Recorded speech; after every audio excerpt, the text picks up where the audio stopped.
All right, so I think we're feeding through to the people. While I'm waiting to get confirmation that the audio and all that kind of stuff's coming through, I want to remind everyone to go to hankstrange.com.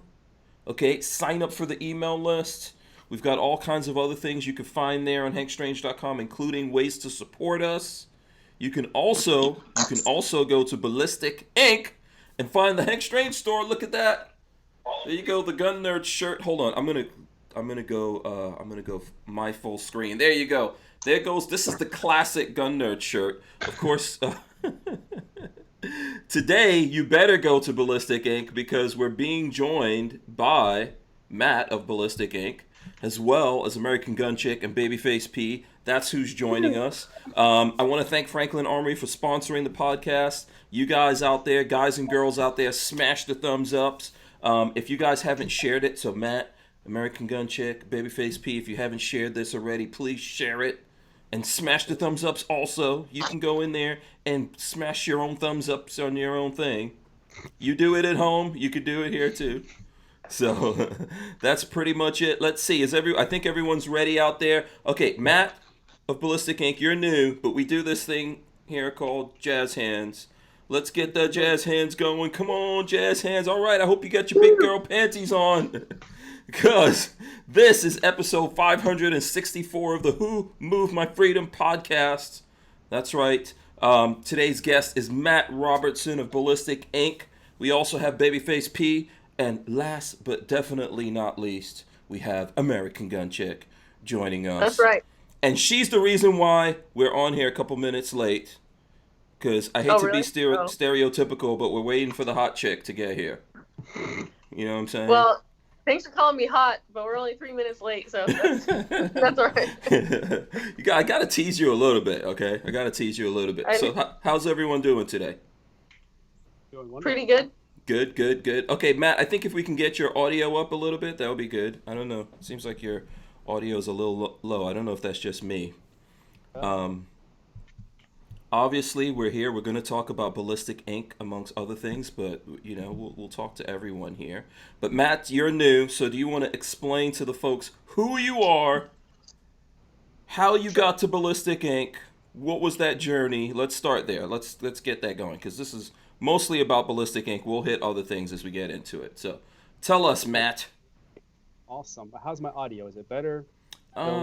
I feel like it's a little bit better. It's still low. Still low. Yeah. I think you have a very soft, very soft. It was very loud voice. Before. Yeah, you were loud. Yeah.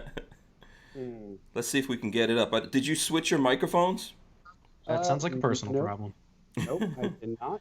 Oh, okay. Yeah, let's see if we can get that. We can get that pumped up here. While Matt's working on that, let's check in with AGC anyway. What's up with you? What's going on with you, American Gun Chick? What's up? Just living the dream, the American dream, being American Gun Chick, and that's my dream. I dream of being you. Go ahead. Let's see it. Let's see the CD. You dream of being me? That's weird. But sending all my friends this awesome CD. Right, I know. I got one of those. Look at that. Yeah. I got one of those. And Babyface, you don't have one, huh? I do not. I guess I'm not a friend. All right. Yeah, see that? What are you trying to say? What are you trying to say there? I know. I wasn't gonna say anything. I was just gonna let it ride, but and you've even met him before. That's so cruel. That's so cruel, Brickell. Seriously. Well, we're gonna send you one. So send me your address and we'll send you one. All right. But yeah, I just made an album. It's my very first album, so I'm like Britney Spears kind of now. Right. What it feels like, Yeah. I can't wait to go on tour. So. But so far as I know, you're not 40 years old yet, right? Isn't Britney like 40 or something like that? In there. Gotta be. Getting there. Yeah. So 40. Yeah, so there you go. There's the album. Matt, do you have one of these? I do not yet, but I will be picking one up. Yeah. So what's up with that, Brickell? I guess Matt's not your friend either. Yeah. Even though he sells your T-shirts. Yeah. Right now, Matt is like, and no more American Gun Chick shirts on Ballistic Ink. No. Man, I'm making myself look bad here. No, we'll send you one too, Matt. Oh, thank you. We'll send you one. We'll listen to it at the shop. We'll give the guys that are working on the presses. They'll give them something to listen to, Yes. Yeah. Yes, we'll be cranking out the shirts. Yeah. Oh yeah. Yeah. We'll send it. That'll be awesome. Yeah. Nice. You can, when you go on road trips, you can listen to it too, and Sweet. pass the time. Yeah, that way. Also, maybe you can get the guys in the shop to do a music video. Yeah. Maybe, perhaps. No. Yeah, it'll be like one of those challenge videos where everybody's just dancing around. Yeah. Trust me, my songs were challenge videos too, especially for Joe. Yeah. Thanks for sending this, by the way. I was showing everyone this yesterday. You probably missed it. I was showing how it came and they blocked over, they only left the American part and they put these stickers over the gun chick part on my mailer. But then Really? everyone says that I'm doxing you because I guess I was showing your mailing address or something. Oh, don't do that. Yeah. Well, no, don't do that. Don't do Yeah. that. So then I wasn't showing it, so then I stopped showing it. So, but anyway, now I'm ratting myself out. See, this is why I was giving you such a hard time, so I could give you some bad news, and then it makes it seem better. So now when you start getting all those people showing up there, it's my fault. Yeah, well, they might send some good stuff, but there might be weirdos that send some weird stuff. Yeah. Send money. Yeah, send lots of money. Yeah. Okay, so we got Matt. It looks like Matt's audio's coming in a lot better now, right?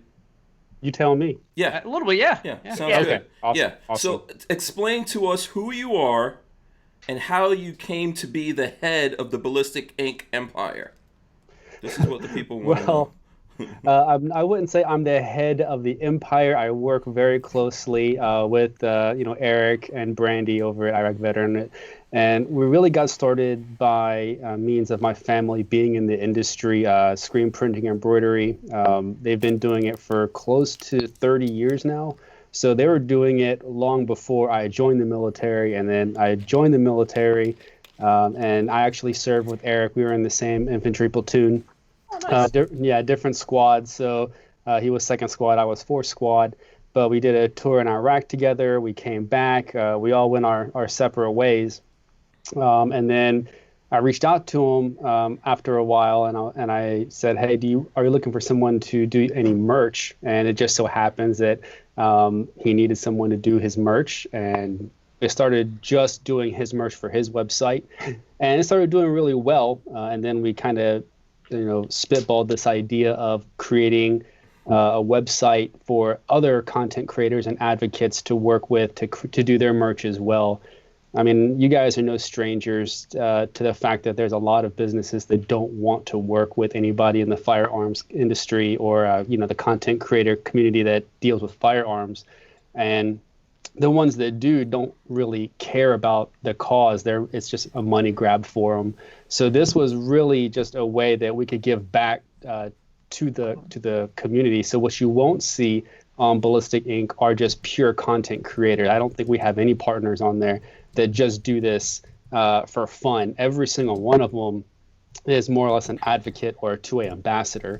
So if you want to get just, someone that has entertainment, there's tons of people out there that are just doing things for entertainment. But this was really a way for us to help those that got demonetized, because everybody lost a ton of income as soon as YouTube demonetized all the content creators. So you guys know that we give the lion's share back to the content creators. I mean, if you look at the industry average, and when you start comparing, payouts from like Spreadshirt and, Printful and Printify, we're paying out probably a little bit over 3 times what those guys are paying out.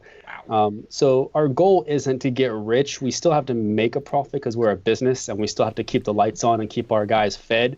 But at the same time, we try to give as much back to those content creators as possible.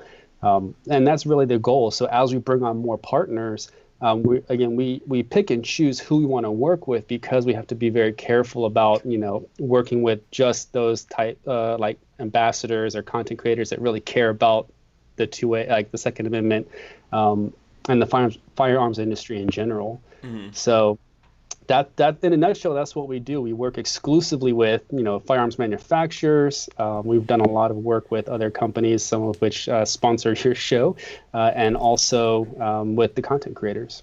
Okay, very cool. If you guys have any questions for Matt, you guys can feel free to jump in anytime. First question that pops to my mind: Who had the highest rank, you or Eric?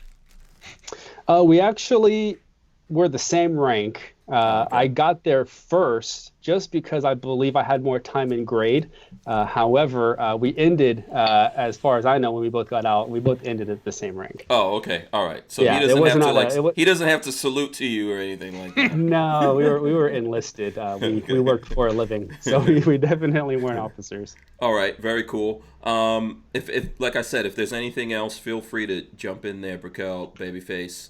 I like the fact that, so I think it would have been easy because basically to me, Iraq veteran, they're like a mega powerhouse on their own.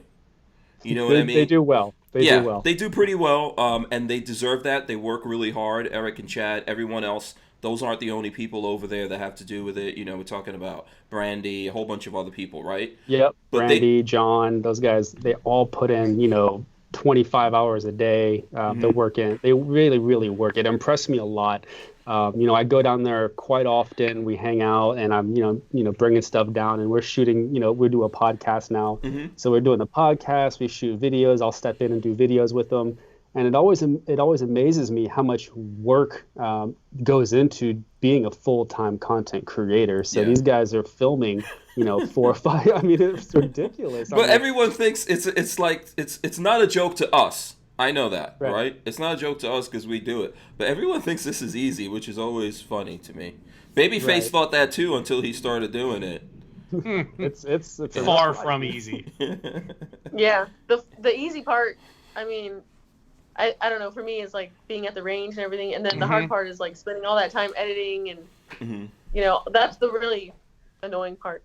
Yeah. Well, what surprised me was the costs. You would assume that, not just him, but there's a lot of other channels that have, a huge subscriber base. And you would think that these companies open up and they just start dropping ammunition on them so they can start using it for videos and all the stuff And actually give you costs everything money. you want. Yeah, I mean, it's to a certain extent, like you still have to go out and there's still an incurred cost for that. So they still have to go out and buy ammo if it's like a really wonky round. Eric works a lot with milsurps, so he has to actually either reload his own ammo or he has to like find someone that creates this weird like 8 label round, like things that just aren't around anymore. And it takes a lot of work to either track that kind of stuff down or either reload it or find experts to help you recast stuff. All that stuff takes time and energy and money. Yeah, people think that, like, maybe I think there's other guys, other content creators on YouTube or who do things who do have really big brand deals and all kinds of stuff, and there's just tons of money pouring in. Good for them. Yeah, They're lucky. It's awesome. I hope that we can one day get there. I think it's really difficult, like you said, because we're in the firearms industry and we're kind of taboo. And then even within the industry, there's not as much money, I think, for advertising and stuff like that as people believe out there. So there is some money, I think, that goes into advertising, and thankfully some people in the industry do support folks like ourselves and all that, but it's not as much as people think. There's not like $1 million stuff, not $1 million contracts and things like that getting thrown at people. So, Right. Yeah. It's not like Logan Paul where you get paid yeah. $100,000 to promote Yeah. Dunkin' Donuts, Yeah. And those guys are really big. I mean, let's be honest, like PewDiePie is so big. I don't know if you guys saw this, but he left YouTube doing live and then he went off to, what was it? D Live or something? Was he doing? I'm not sure. I'm what not was it? familiar with that situation. Yeah, it was one of those things he went off to, but YouTube just made an exclusive deal with him to come back to YouTube, and it's such a big deal, like no one's disclosing how much money. Yeah. So, which is awesome. Disgusting. Yeah, PewDiePie. I mean, hey, he deserves it, man. He put the work in. Yeah. Yeah. But it's not as easy as people think. It's not even easy for us to grow our channels and grow our reach and everything. And that's one of the things. Like, I know Eric's been doing this for a long time. They have a bigger channel. They work really hard on it. I thought it would have been really easy for them to go, yeah, I'm just going to set up something so I can sell my merchandise and everything. And even if people came along, it would have been easy to say, I'm only going to bring on board people who have 1 million subscribers. But but you guys didn't do that, right? No, he actually advocated to me because, let's face it, the shop is really where, most of the labor takes place. So all of the shirts that come through, essentially get printed by us. So he always, whenever he has an idea, he always says, "Hey, Matt, this is what we're looking at. Is that something that you guys have the bandwidth to do?" And I'm like, "Yeah, this is something that makes sense." And at the very beginning, he always advocated for helping out the smaller channels. He really wanted to get the smaller channels on board to help them because they need to make money just like everybody else. And you could even make the argument that the larger channels don't really need to make the sales off the merch. Sure, it's great, but they have a lot of other deals going on with the bigger companies. It just worked out that everybody works well together. If you go through our partner list, I think we have like 35 or 36. Actually, the majority of them are smaller channels. I mean, we're talking like less than 50,000, 20,000. We just signed a couple. They're only like 1,000 subscribers. So we don't discriminate based on channel subscribers. However, with that said, we do. When we have that conversation, everything that we do, there's no charge for. So, when you say, "Hey, Matt, I want to make the Gun Nerds design," well, there's an inherent cost with our design team that does that. So we have to, let those guys know, well, there's certain things that we have to do to make this design that we might have to share it with other, other content creators and try to recoup some of that money. Yeah. We never say no. We just have to think very creatively how we can best use that time and energy with that design. Yeah, and personally, like, I'm happy to see that. I know Eric shared the Gun Nerd thing, and so so did Tim. I think Tim did as well. Yep, so did Mac. And so to me, I think that's cool, And plus, I probably make a couple of shekels. Yeah, I probably make a couple of shekels off of that. So I could either sell these shirts on my own and sell like one a week. Right. Or maybe, I don't know, some other big guys jump in there and go, "Oh, that's cool," and they get on that design. And that might be an interesting way for content creators that are on your platform to also, so they might not be that big, like you were just saying, numbers-wise, right? But they may be great at designing things like this, and they can design things that not only they use, but other people have access to, and that might increase their revenue even if they don't have a broader reach to a bigger audience out there. Right. Well, that's exactly what happens. I think we have 2 or 3 that are just killer designers. I mean, they're really, really dialed into the subscriber base and the entire community in general. Yeah, like 50% Tactical is someone that jumps to mind, right? Yep. Men of Arms does a really great job. I mean, he's got some sick designs that he always lets us use with other content creators because he's just, he's dialed in. So, yeah, it works out great because they might not make that money up front with actual sales, but they're making it on the back end, without disclosing actual payouts. They do well. Let's not forget my T-shirt. Say Red Flag Law one more time. Red Flag. That one was awesome. Let's not forget that one. Absolutely. Wait, hold on. Could I go pull that up on the site? Hold on one second. Yeah. Let me see if I could find that and pull that up while we're here talking about it. There we go. Oh, look at that. Can you see it? Yeah. It says, so you've seen Pulp Fiction, right? Yes, of course I have. Many times. And he goes, "Say what again?" Yeah. Yeah, Say that was Red Flag Law again.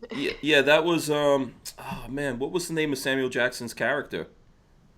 I'm trying to remember the name. I've seen that movie a bunch of times. Yeah, someone tell me. Someone out there knows what Samuel. What was the name of Samuel Jackson's partner on that thing? Someone knows. I don't know. I just know that line that's like chicken royale with cheese. Yeah.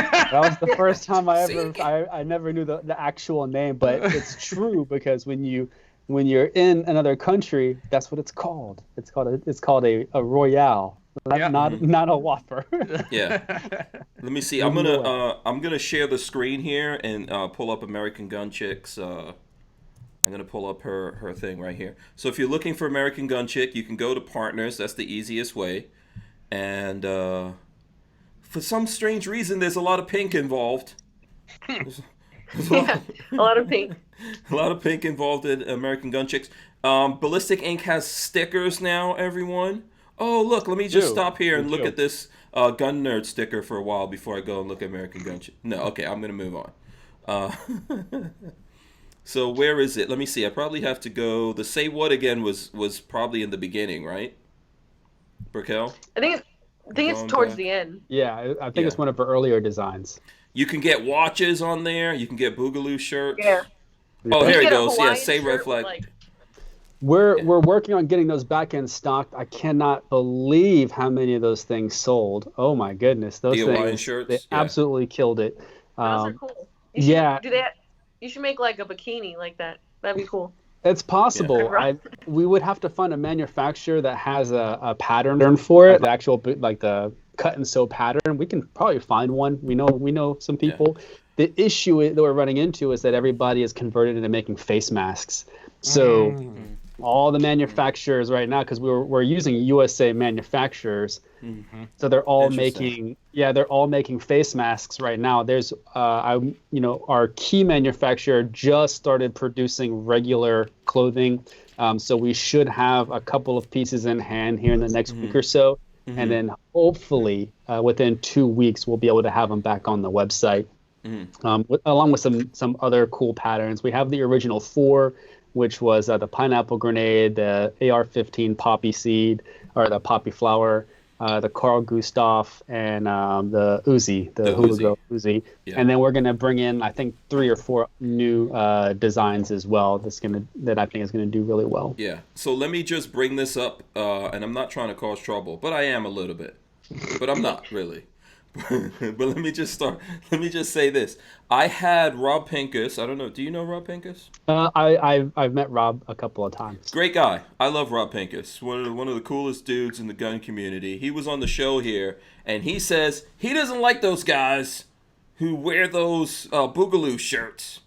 And we had that conversation, and I took out that snippet. So every time Rob comes on, I always take out the snippets to get the people the most mad at him. And I'm sure he's like, "Yeah, I know you're doing this to me deliberately," and people just went ballistic, right? No pun intended. Or maybe pun I was intended. waiting for that. So what do you think about that? What's your response to the guys out there that think the Boogaloo shirts are a bad idea? And then and after you answer that, Matt, I'd like to hear from Brickell and Babyface on this. I think that's their opinion, and they're allowed to have that opinion. I think that you can hate anybody you want based off what you want. That's your freedom. As much as you shouldn't hate people and all that good stuff, you're allowed to. So I think that if that's his opinion, then that's his opinion. Yeah, I mean, we're not doing. I don't know. There might be some people who are doing the Boogaloo shirts actually trying to create a Boogaloo, but my idea behind it is that it's more of a fun kind of meme thing. How do you guys see it? I see that. I Yeah. totally see that. Yeah, I don't So think did- people are actually looking at Boog. Yeah.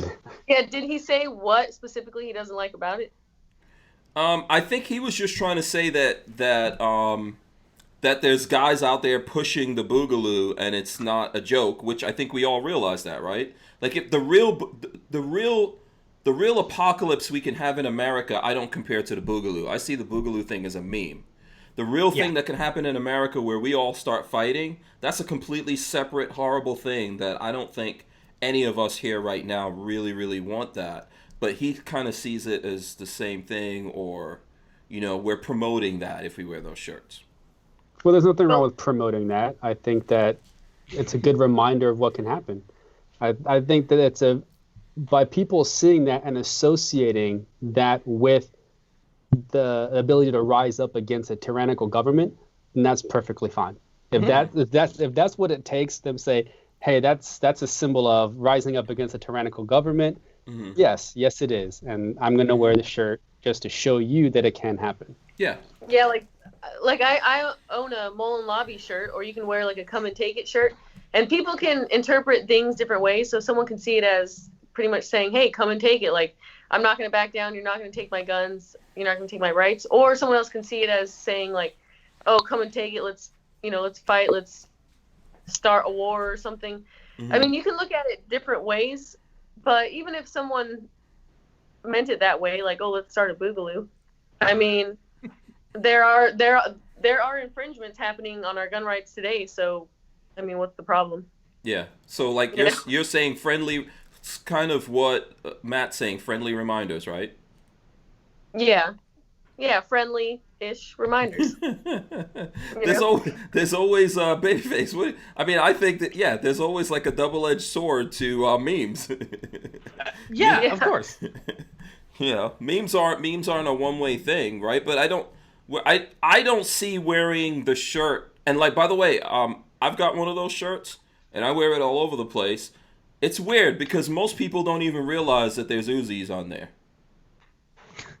right? Because they see the pineapples, and then some people do, but it doesn't make anyone mad. And I don't think like I'm praying for it, but I think it's just a shirt, and it's a form of expression, kind of a thing. That's what it is. It's Yeah. a form of expression that you're free to do. Yeah, I think your audio went quiet again. Uh-oh. Yeah, you're being just as bad as Babyface. I don't know what you're talking about. Usually it's Patrick that his audio. What do you think about this, Patrick? Jump in here. What do you think about the Boogaloo shirt? I love memes. Everybody knows that. I love being a shitlord on the internet. Okay, Everybody else knows you that. are a troll. Absolutely, I love it. Okay. You should make a. Have you guys? Oh, maybe I shouldn't say this. Troll shirt. Get on it. Gun troll shirt. We need to make the gun troll shirt. Yes, troll shirts. And I would rock my own troll shirts. Like if they were Really? trolling me, I would rock my own. Yeah. Oh, really? Cool. Oh, wait, I didn't even think about that, Brickell. Shirts trolling Yeah. people. Yeah.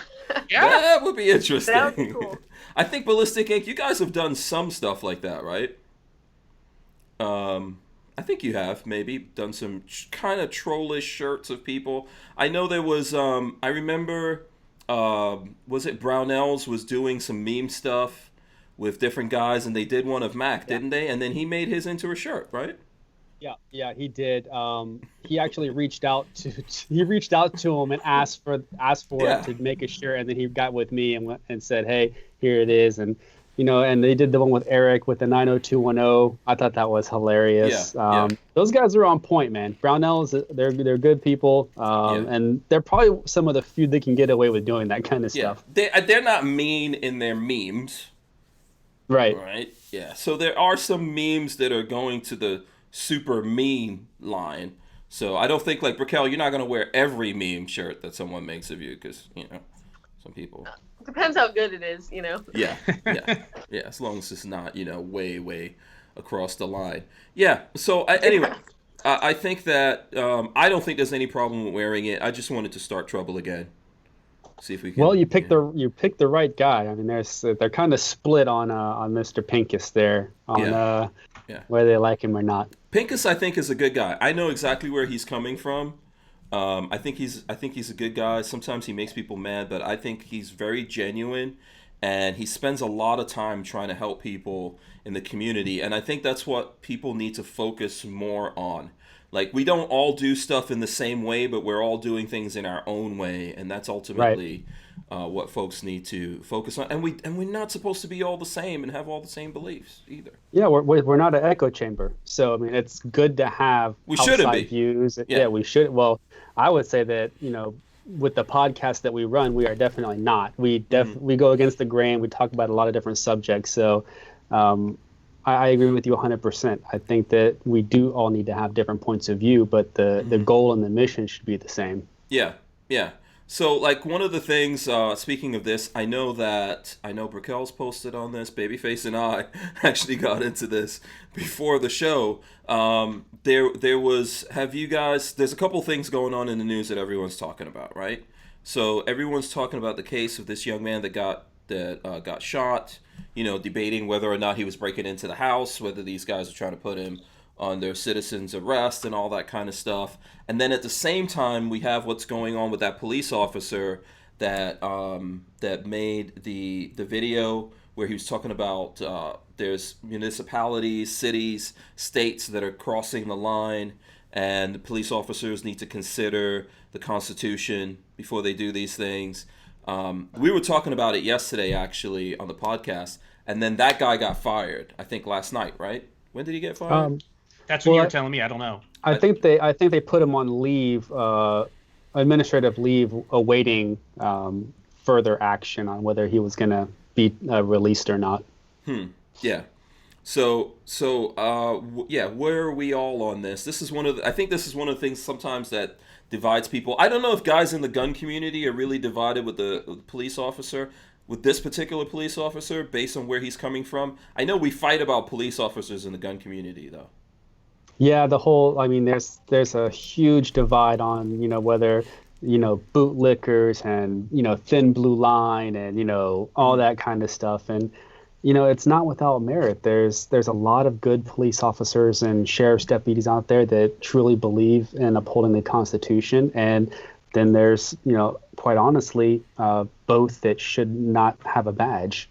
So it's a very, very, tough row to hoe when you start looking at, the two different types of people that are in that position. Yeah, yeah. Brickell, what are you going to say on this? I was going to say, just so I, have it 100% correct, they pretty much fired that cop because he dismissed it and he didn't arrest those two guys that shot that guy, right? Basically. No. I think I was mixing up two different things. So there's the guys that there's those two, the father and son that went after this guy. What is his name? Amadou. I don't remember. Armory. Aubrey. Yeah. So there's those guys who did that. And that happened in Georgia. Yeah, that happened in Georgia, and the I guess the district attorney, that whole crew over there, didn't pursue this properly. And then there's the separate issue of the police officer who made a video. I guess he was in his patrol unit, so that's probably what they're using to put him on. Yeah, because he was in uniform, and he was in his patrol unit, but he was talking about everything that's happening because of COVID-19. And he's saying that. So one of the things I remember him saying in there is that some places have put an undercover detective to go into, let's say someone was working for a nail salon, but then they couldn't. So they did someone's nails at home. And then a detective went undercover there to bust them, and lock them up. Like at this time when you're releasing criminals and all that. He was talking about that kind of stuff, that we're crossing the line. And these aren't really laws. These are just edicts that these municipalities are putting out there. And then they're going and making people into criminals. And he was saying that his fellow police officers, that's who he was talking to, they should think about this.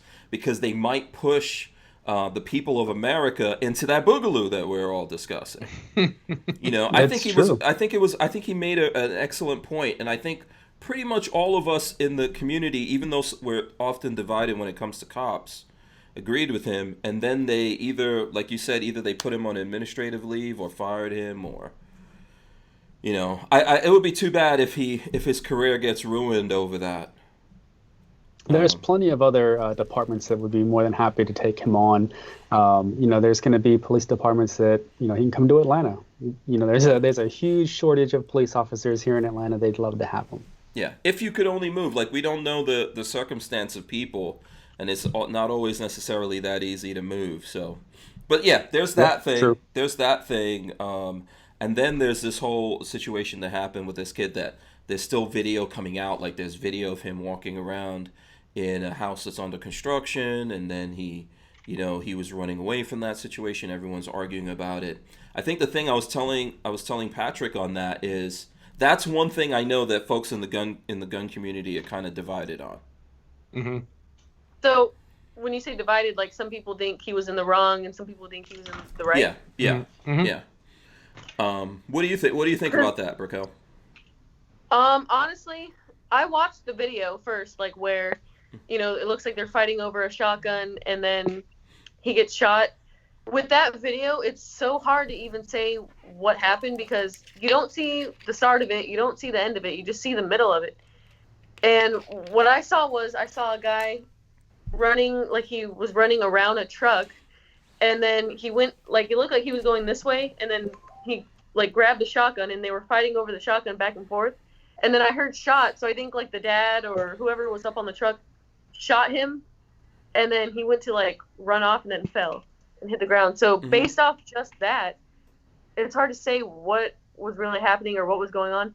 Even if he was breaking into a house or whatever he was doing, I mean, I feel like that's kind of irrelevant. What's relevant is what happened right then and there. Mm-hmm. So, but what they're saying is that they were they were doing like a citizen's arrest. But it's also weird because they're just in the middle of the road outside of their trucks with their shotguns there. Just like, what are they up to? You know, there's so many questions that go through my head. I wish there was more stuff that would come out about it, because I feel like we're not getting the whole picture. Yeah, you know? Yeah, that situation, we don't know what happened there really three-dimensionally, do we? You know, and everyone's taking sides. I think a lot of us can agree that this kid or this young man did not need to die. Mm-hmm. Yeah. I think a lot of Agreed. us we can agree on that. I think there's a lot of fighting over, you know, whether it's justified this thing or that thing. I think one of the things is there's probably, you know, I think we all know this. There's some people in the community that's just like, you know, shoot them first and let someone sort them out kind of a mentality that maybe that goes into the realm of a meme that gets into people's mind. Like, I have this gun, I'm going to shoot everyone and think about things later. But that's not the reality of having guns, in my opinion. I think a lot of them. Go ahead. Go ahead. Sorry. I was just going to say, we don't own guns because we can use them, you know, to intimidate people, or we're mad at somebody stole something from us, they broke into our house, and we're going to go seek revenge. Like, you know, owning a gun is, you know, that's something that you want to, that's supposed to be your last resort, not your first resort, basically, you know? Mm-hmm. Yeah. So, yeah. Yeah, I mean, I think it's tragic, and the ones that you see outcrying right now, the two sides, they're divided because they're using their emotion to base their anger or their outrage, and I think that's the wrong idea. You have to wait for the evidence, and there's evidence. They just, you know, as it's coming out, and we have to look at the whole picture, because there's always three sides. There's, you know, his side, and what actually happened. Unfortunately, you know, this is going to be a very, very hard scenario to see the entire, because you don't know what happened before, you don't know what happened after. It's very, very unfortunate, and I feel terrible for his family. And you're right, he didn't have to die. There was no reason that even should have taken place, regardless of the situation. You know, it doesn't matter what he was doing. From what I saw, there was no immediate threat. There was no, you know, weapon. There was nothing. It was just a kid, and a poor kid that, you know, there's 1,000 different ways that could have. Whoa, is that a? Don't worry about it. Yeah. Okay. That's a stapler. Yeah. The stapler was locked open. I had to let the slide down on it. Very distinctive sound. So. But no, I agree. It's very unfortunate. So I wanted to ask you guys a question. So in Georgia, they do have citizens arrest, correct? You know. Yeah, I'm not an expert on Georgia. I'm pretty sure you can do that anywhere, but I think that from what I've been told when I asked police officers or law enforcement, you open yourself up to a ton of litigation by doing that, and it's almost not even worth it, because one, you're not certified to do any of that. So why even put your hands on somebody and open yourself up to litigation like that? They would literally own you. Yeah, because in my opinion, I think if you see like an old lady getting beat up or something, then you stop that, you hold them there, you don't let them leave. That's one thing. But if you think that somebody, this guy fits the description, so I think this might be the guy that broke into the house, so let's, you know, stop our car and jump out with our shotguns and tell him to stop. I mean, that's like a totally different thing. That was the big I think that's one of the biggest mistakes they made in their life, that if they could go back and undo, you know, if they could analyze this, like we're all going to analyze it, unfortunately. This is going to be analyzed to death because we care so much about it. You know, I think rightly so. I think we're just letting emotions get involved too much. That's one of the biggest mistakes they made right there. Like, when you're coming out somewhere with a shotgun, what do you think is going to happen? So even if you're in the right, if someone's close enough to you with that shotgun, you can easily wind up in a struggle. You might feel your life is in danger, but if you have a shotgun and I don't, I definitely feel my life is in danger. So we immediately create this situation here, right? So I do think, from just what I saw from that video, I do think that they're in the wrong, because they pulled their guns out when, why did they need to, really? You know, like, what threat was there. Yeah. I think we should all try to look at that as a cautionary tale on lots of different sides. I was telling Patrick, look, there's lots of people when they see someone's house under construction that they go in there. All the time. I've done it. Honestly, I've done it. You walk through and you want to see the floor plan. Yep. You want to see, how the square footage. You're curious. Yeah. When I first moved to Florida, I was living in West Palm Beach in one of these little McMansion communities. And, it was under construction. We saw this happening a lot. I've always had a problem with that. That might be for me because I'm a black guy. That I've always had this. It's like the thing, I don't know if everyone can relate to this, but I know I've been in cars driving with, let's say, a friend of mine that's white, and he's like, come on, drive faster, you're going too slow. And I'm like, listen, I don't really want to get pulled over right now. I'm like, what's the matter with you? I think that's the same thing that happens. Like, I'm always really careful where I go because I don't want to get into certain situations if I don't have to. Whereas some other people don't feel like that. Right? They just feel like, oh, here's a house that's under construction. I could walk in there. I don't think that's what this kid was up to, right? If we analyze it, he probably did bad things in his life. He maybe was staking that place out or something like that.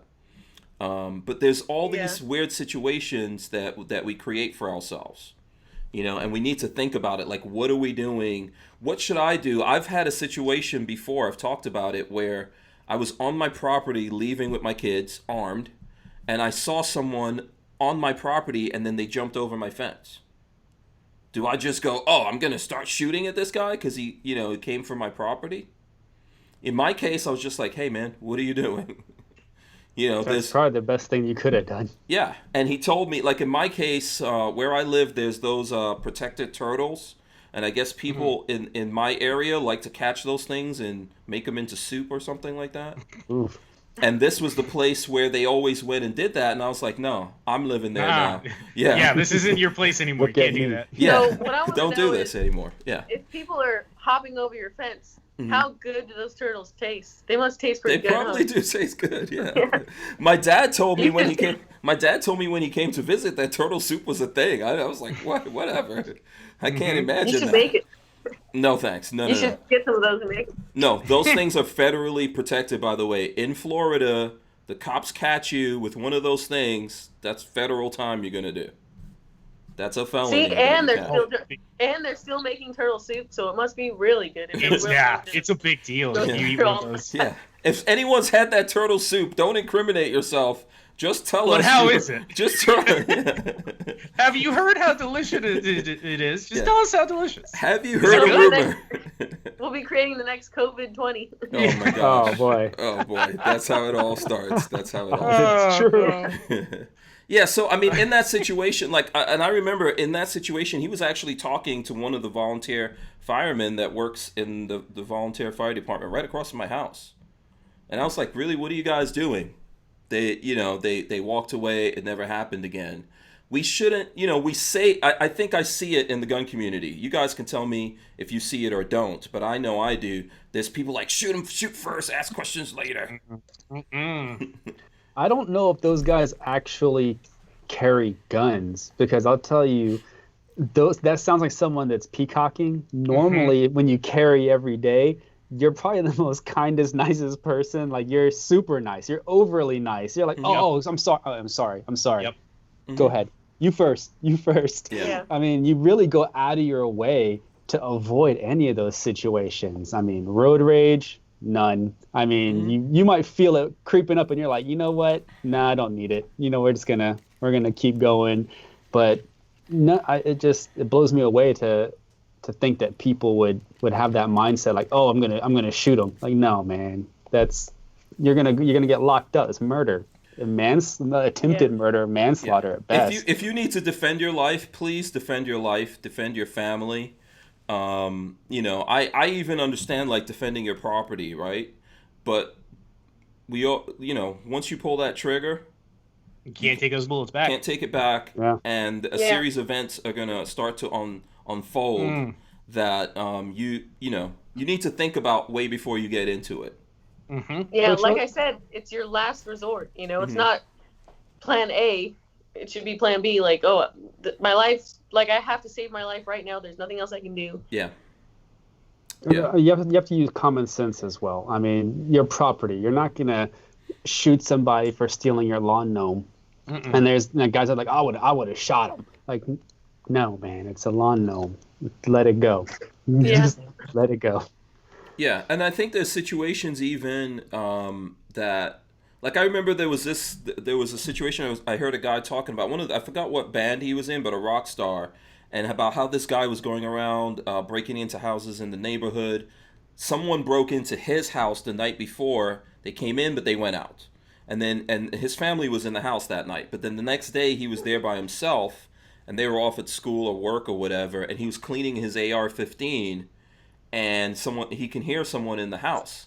And I heard this story. Yeah, he came downstairs and he sees this kid putting on his Beats by Dre or whatever, and he's got an AR, and the guy sees him and like blows through the door. He runs so fast he doesn't open the door. He just like goes right through that door. And later on, the kid got arrested, and I think he said that the cops or someone were telling him, "Hey, you should have shot him or whatever," and he was like, "What?" You know.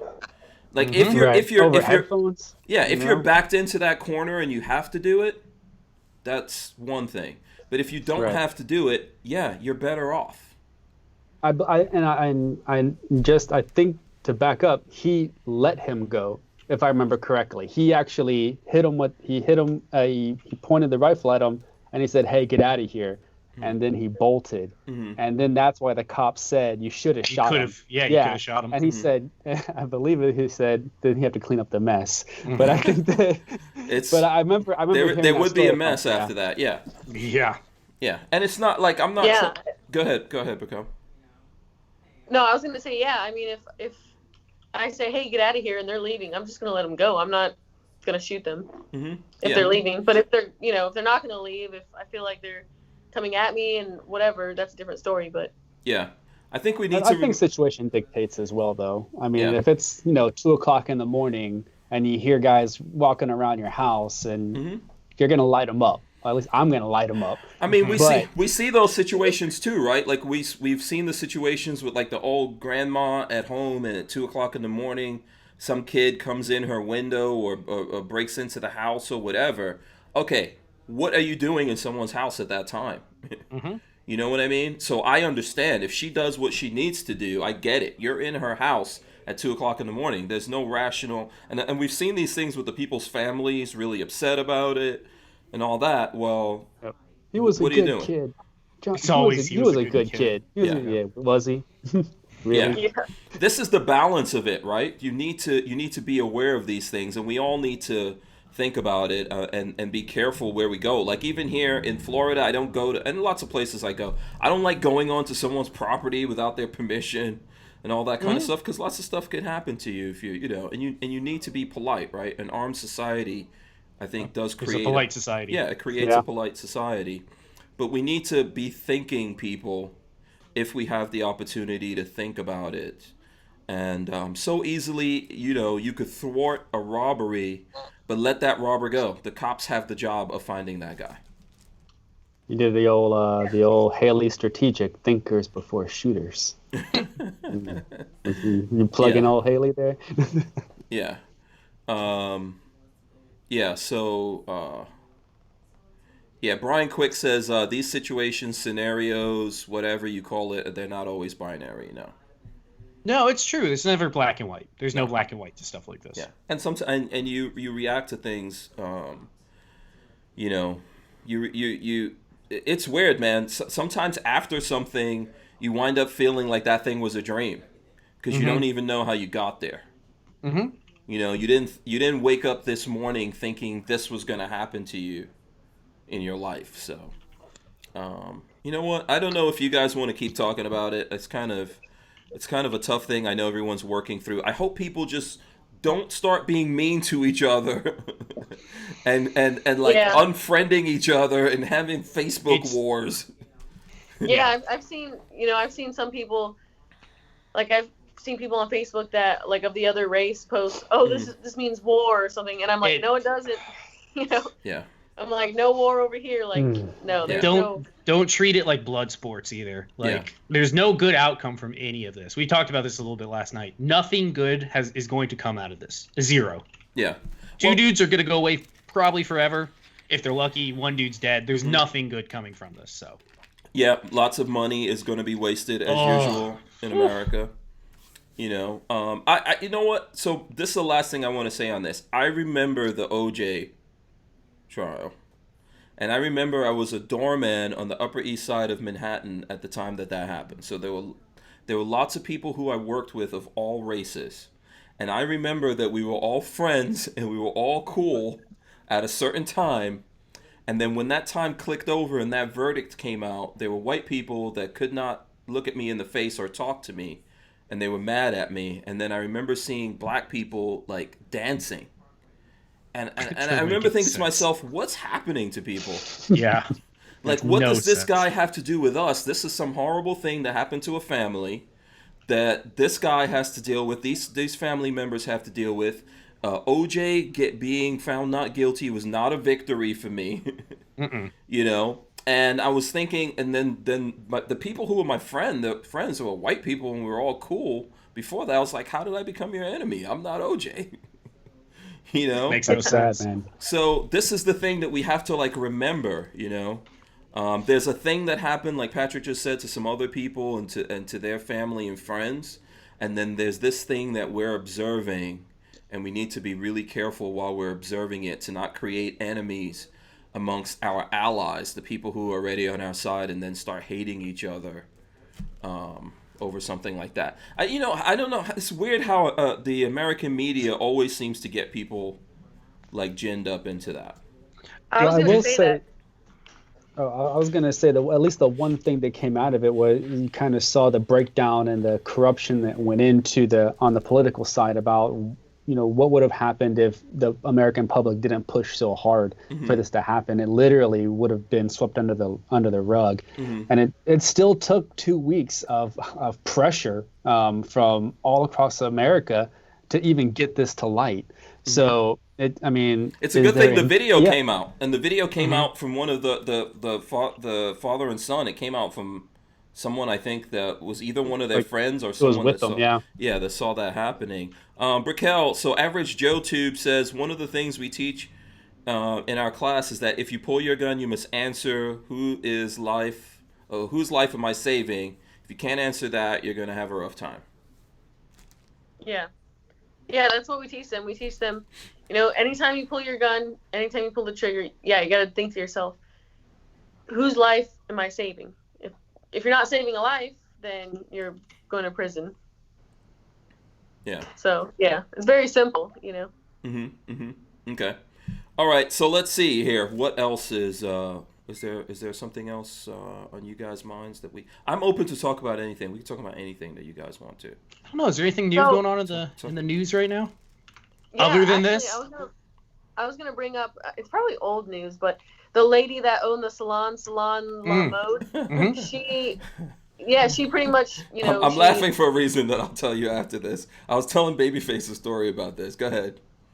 Yeah, they fined her and then she like ripped it up, and then the judge. I watched the video. The judge was pretty much like, all right, well, you can apologize for being selfish and we'll let you go. And you can open up and you can open up on Friday, which was in like 2 days because it was Wednesday she was there. Or you can go to jail and we'll fine you $500 for each day that you were open. And and if you stay open any more days, we'll still fine you. And I'm like, well, it's not illegal to be selfish, first off. Yeah, like, exactly. Being selfish is not a crime. No. You know? Not at all. But if we'll all be in jail, we'll all be felons at that point. Yeah. But she's cool because she was like, "All right, take me in. I'm not gonna apologize to you idiots. Like trying to make me look stupid, like I'm a kid or something." Nah, good on her. Yeah, I would agree. I think good on her for standing up for what she believes in. Yeah, I think the governor and the Supreme Court of Georgia released. Wasn't that also in Georgia? What's wrong with you guys? No, that was that in Georgia? Dallas. No, I was in Texas. Oh, okay, my bad. I'll blame it on Georgia anyway. Was that Texas? That Dallas. was Texas. Oh, okay, yeah. Actually, okay, yeah, it was Texas. Yeah. Well, they let her go. You know. It took a lot of pressure to get that to light, though. Again, a lot of this stuff is happening, and you would never know about it unless you had the social media, push that's out there. Now, on the flip side of this, just realize this for a second. This is the flip side of this. Here's what I was telling Lola when I was looking at that. First of all, I'm on the woman's side, okay? They had no reason to harass her, arrest her, put her in jail, fine her, demand for her to apologize or anything like that. I'm against that. I believe that's tyranny. But it was interesting to me how if you're an attractive blonde chick, the media can 100% totally pay attention to what's happening to you. This is true. I did notice that. Blonde chick privilege. Yeah, you know? only you and Patrick understand that, Raquel. Only you and Patrick. Exactly.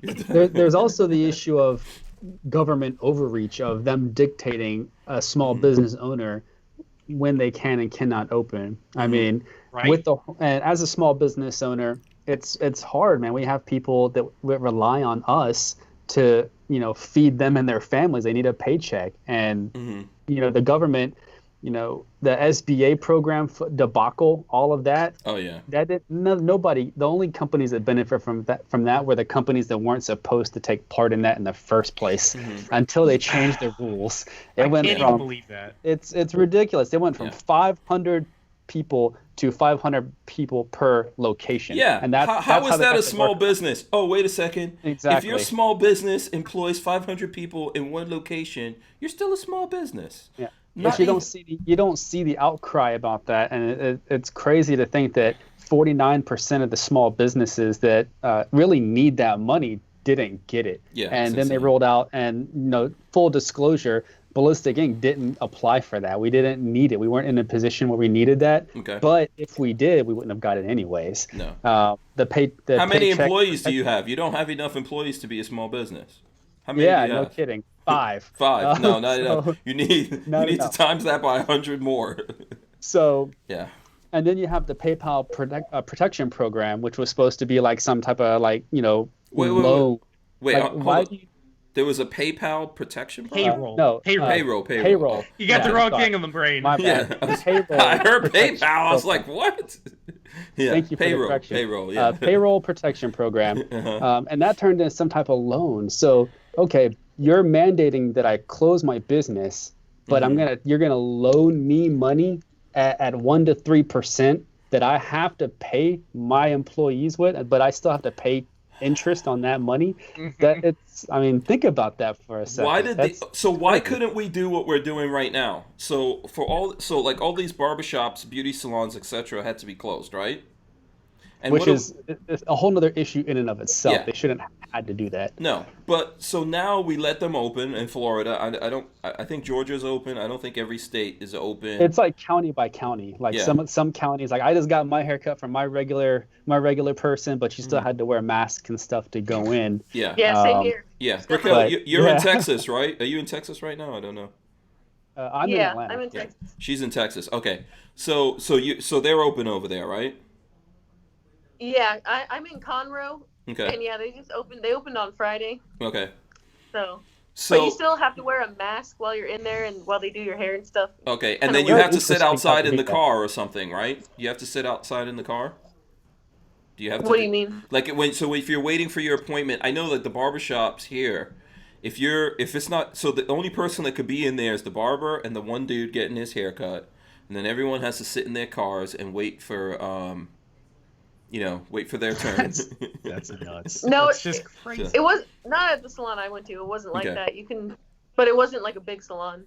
Oh, okay. Yeah. I think the way that we did it here was they set appointments. So they staggered the appointment time. So when you get there, like you just go in and you sit down, the whole place is empty. And then the person on the other side will be getting their haircut too, but you're pretty far apart. And I guess they just stagger the appointment times. So they're not able to take as many people because obviously you have to account for 30-45 minutes per person. Yeah. Plus you have to factor in the fact that they're probably going to be running late.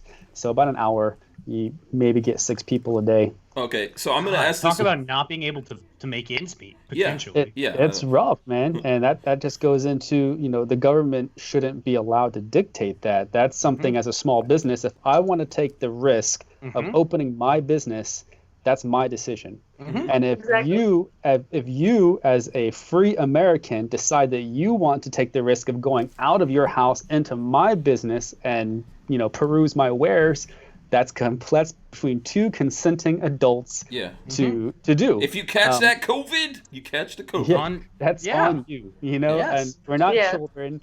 And yes, the argument can be made like, oh, we have to do what's best for everybody. That sounds like communism. All right. Yes. So that's down. But also, people are getting sick anyway, right? So in New York, there were all these people that got sick that were sheltering in place or staying home or whatever, and then they got sick anyway. But here's one of my things, and I'm going to use some vernacular from a friend of mine that grew up in West Virginia. Why come we couldn't do that? Why did we have to shut everything down? Why come people couldn't just sit in their cars in the first place? I know. At least we don't have to deal with small talk like when you're in a store or something. Oh, it's almost as if yes, I love it. The entire country is flying by the seat of its pants right now. At least when it comes to lawmakers. Yeah, we're just making it up.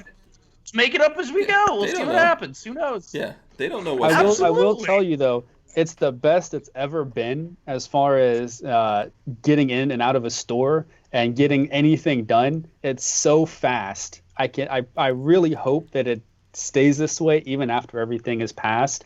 Like the ability to go into a store and just get in and get out. Nobody's bothering you. Everybody actually moves out of your way. Like if they see you coming down the aisle and they're looking at something, you're like, I'm out of the way. You did this, back out of the way. You go in and grab it and you get out. So I love it. So what do you think the bars are going to be like when they open? Is everyone going to be rocking masks in the bar? And I haven't been to a bar in a very long time, so that part doesn't seriously apply to me. We are talking about the future of the planet, the future of someone. No, I'm just teasing you. And I'm thinking about the bars. Like, how are the bars going to work? Just like, how are the bars? Yeah, don't take my bar away from me. Have you been? Well, so have you been to any bars? Has any bars opened up where you're at? No. They have restaurants open that have like bars in them, but okay. No, not really. Bars are still shut down, huh? Yeah. Yeah. So let me ask this. I'm gonna start with Babyface. Do you think we're ever going back to normal, or is this, like Matt just said, is this forever from now on? We will forget about this by the middle of next year. That wasn't. Holy crap! That wasn't like because I had a bunch of beans or anything like that. That was Florida. By the middle of next year, this will be like Ebola. We will have forgotten about it, and everybody will be like, "Oh, remember when we shut the entire country down?" You'll still have people that'll be like, "Oh my God, the world is ending," but it's not. We all know it's not. Yeah. And someone says Hector Lopez. Oh, that's actually my brother-in-law. Hector Lopez says, "Not in New York City. Lines are long outside the stores." My there anymore. Yeah. No, just move. It's time to move. Yeah. To my. Move to Atlanta. Yeah, Atlanta. Easy peasy here. Raquel, they didn't even give me a chance to say it. They already said what I was gonna say. Like, that's because you're in New York, son.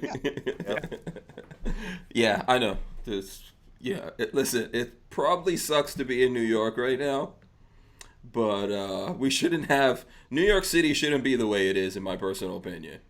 Yeah. I'm gonna agree with everyone. You got to get out of there, but it's the big city. It's a rat hole. Yeah, he also says a new society will emerge. What do you think about this, Raquel? Is this forever? No, I think it'll get back to normal, honestly. But I think masks might become like this new fashion statement because I would agree with that. People have been getting creative out there. Yeah, well, we've seen it in Asian countries already, right?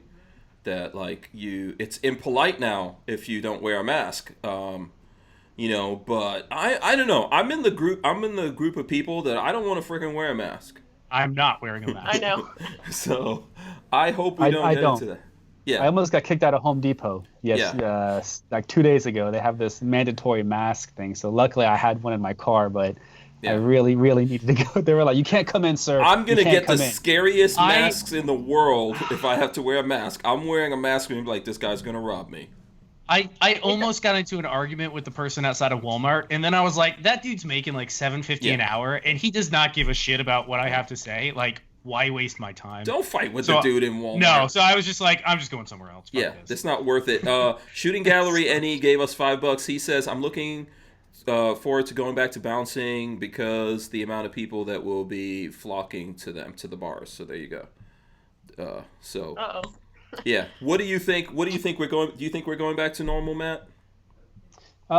No, I think this is the new normal. I think that, things will slowly maybe get a little bit less intrusive. They're going to start allowing you to do what you want to do. The government's going to have, release their death grip on society. However, I do think that the masks are a long-term thing. You're going to see people all over the place because that's normal. The only way we are going to get rid of the masks is we got to start wearing scary masks. Now, I'm not advocating this, but you guys did you hear about the guy who was wearing a KKK mask? Yeah, I saw that. I saw Tim post that on Instagram. I did see that actually. So that's in the news. San Diego man wore KKK.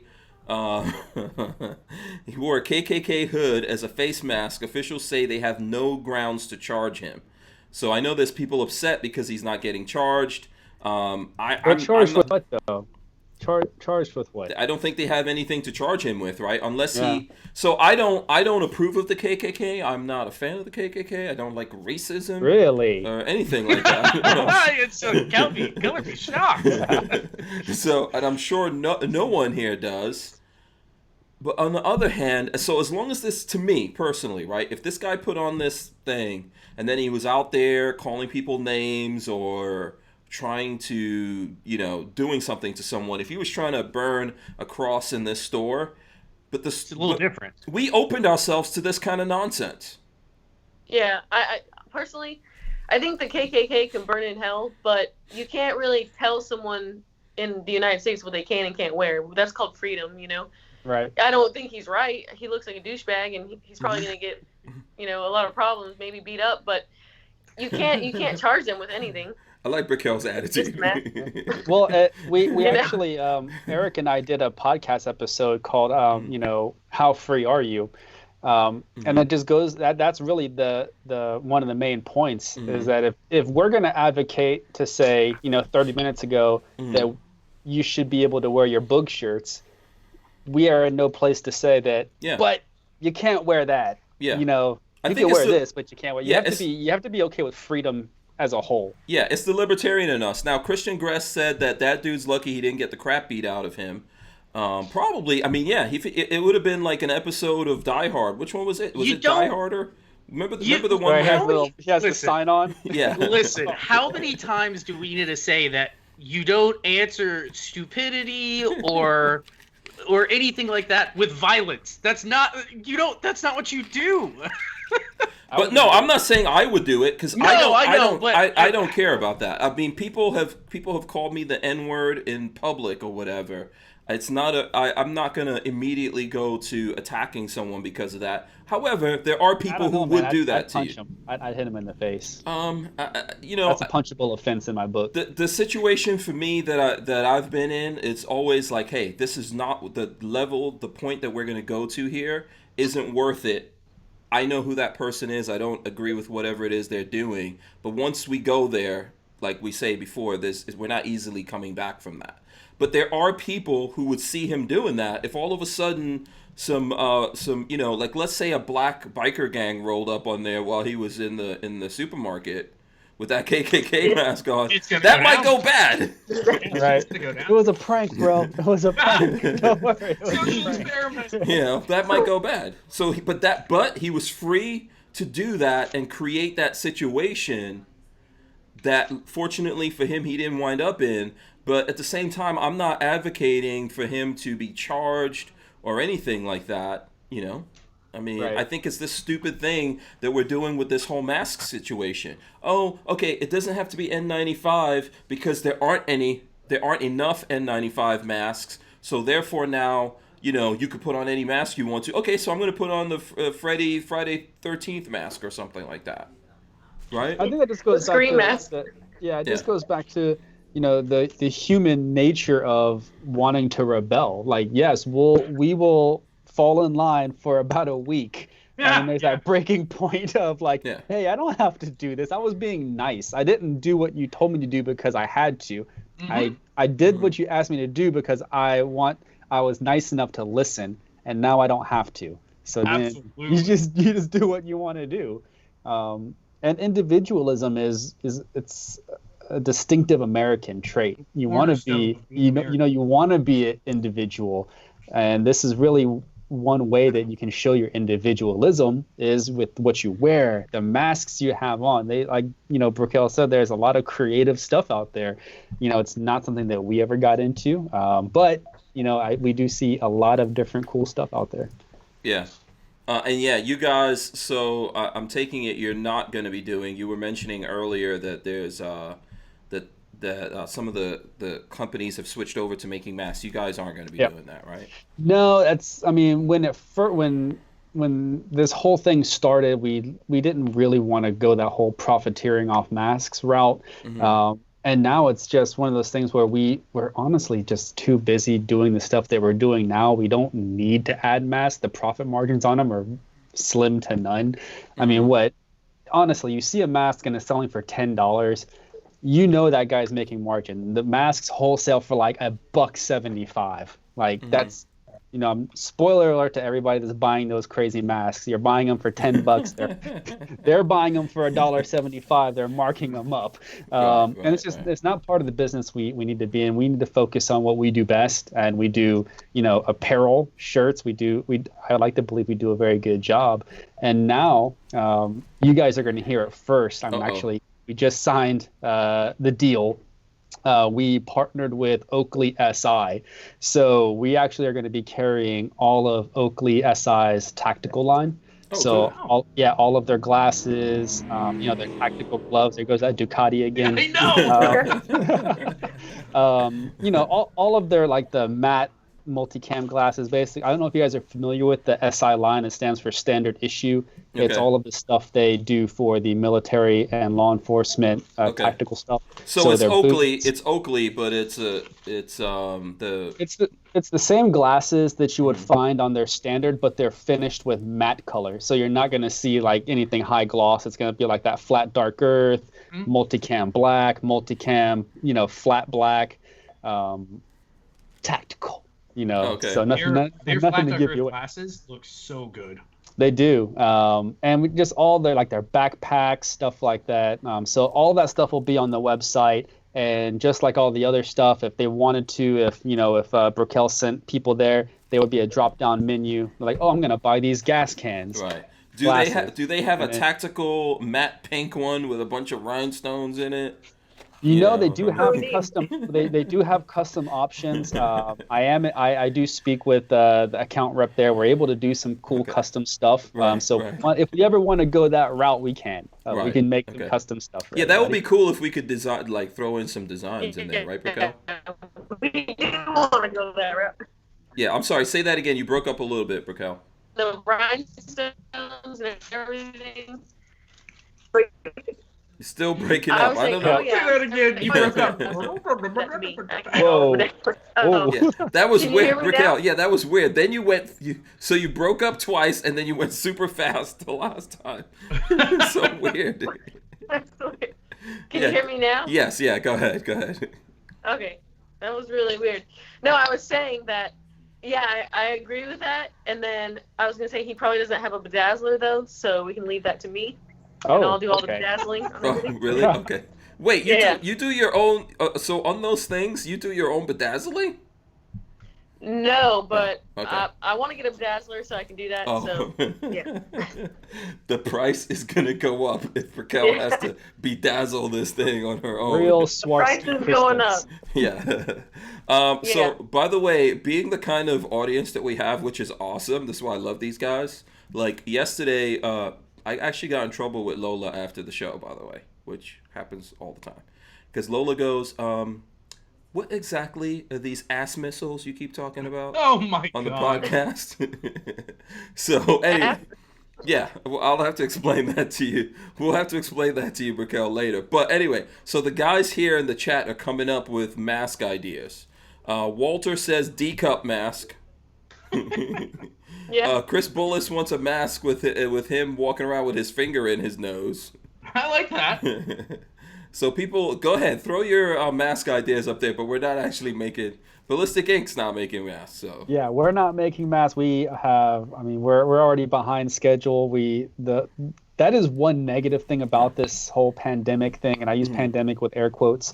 It has affected supply chain. So I mean, all of our shipments that are coming in, they're usually like 1 or 2 days behind, and it really puts the entire process back, 2 or 3 days. So the amount of support that all the content creators, subscribers and followers are showing is amazing. I mean, I wish there was some type of way I could show the general public like how much the community supports you guys. Because I mean, all of you, I mean, it's just crazy to have that many partners and just so many people saying, well, instead of supporting you on Patreon, which is always a good thing, and most of these guys are doing both. They're saying, well, I'm gonna donate, because essentially that's what it is. They're donating that portion of the profits to the content creator, and they're actually getting a tangible item. Yeah. So they're really killing two birds with one stone. Yeah. Whether it's a G-Shock watch or a T-shirt, a hat, whatever it is, they're able to help fund that content creator so they can continue to make content, but also have something to show for it. Because as much as everybody likes to give, they also like to receive. Yeah, you want to get something, get a little something nice out of it, which I think there's nothing wrong with that. I know Ballistic Ink's got stickers. Mikkel, do you have any stickers up on there? Yeah, I got stickers. So. Yeah. Do you have any cool stickers on there that we could shout out? I was on your. Let me see if I'm still on there. We literally just added the stickers like a week ago. I think it was like 1 week or 2 weeks ago.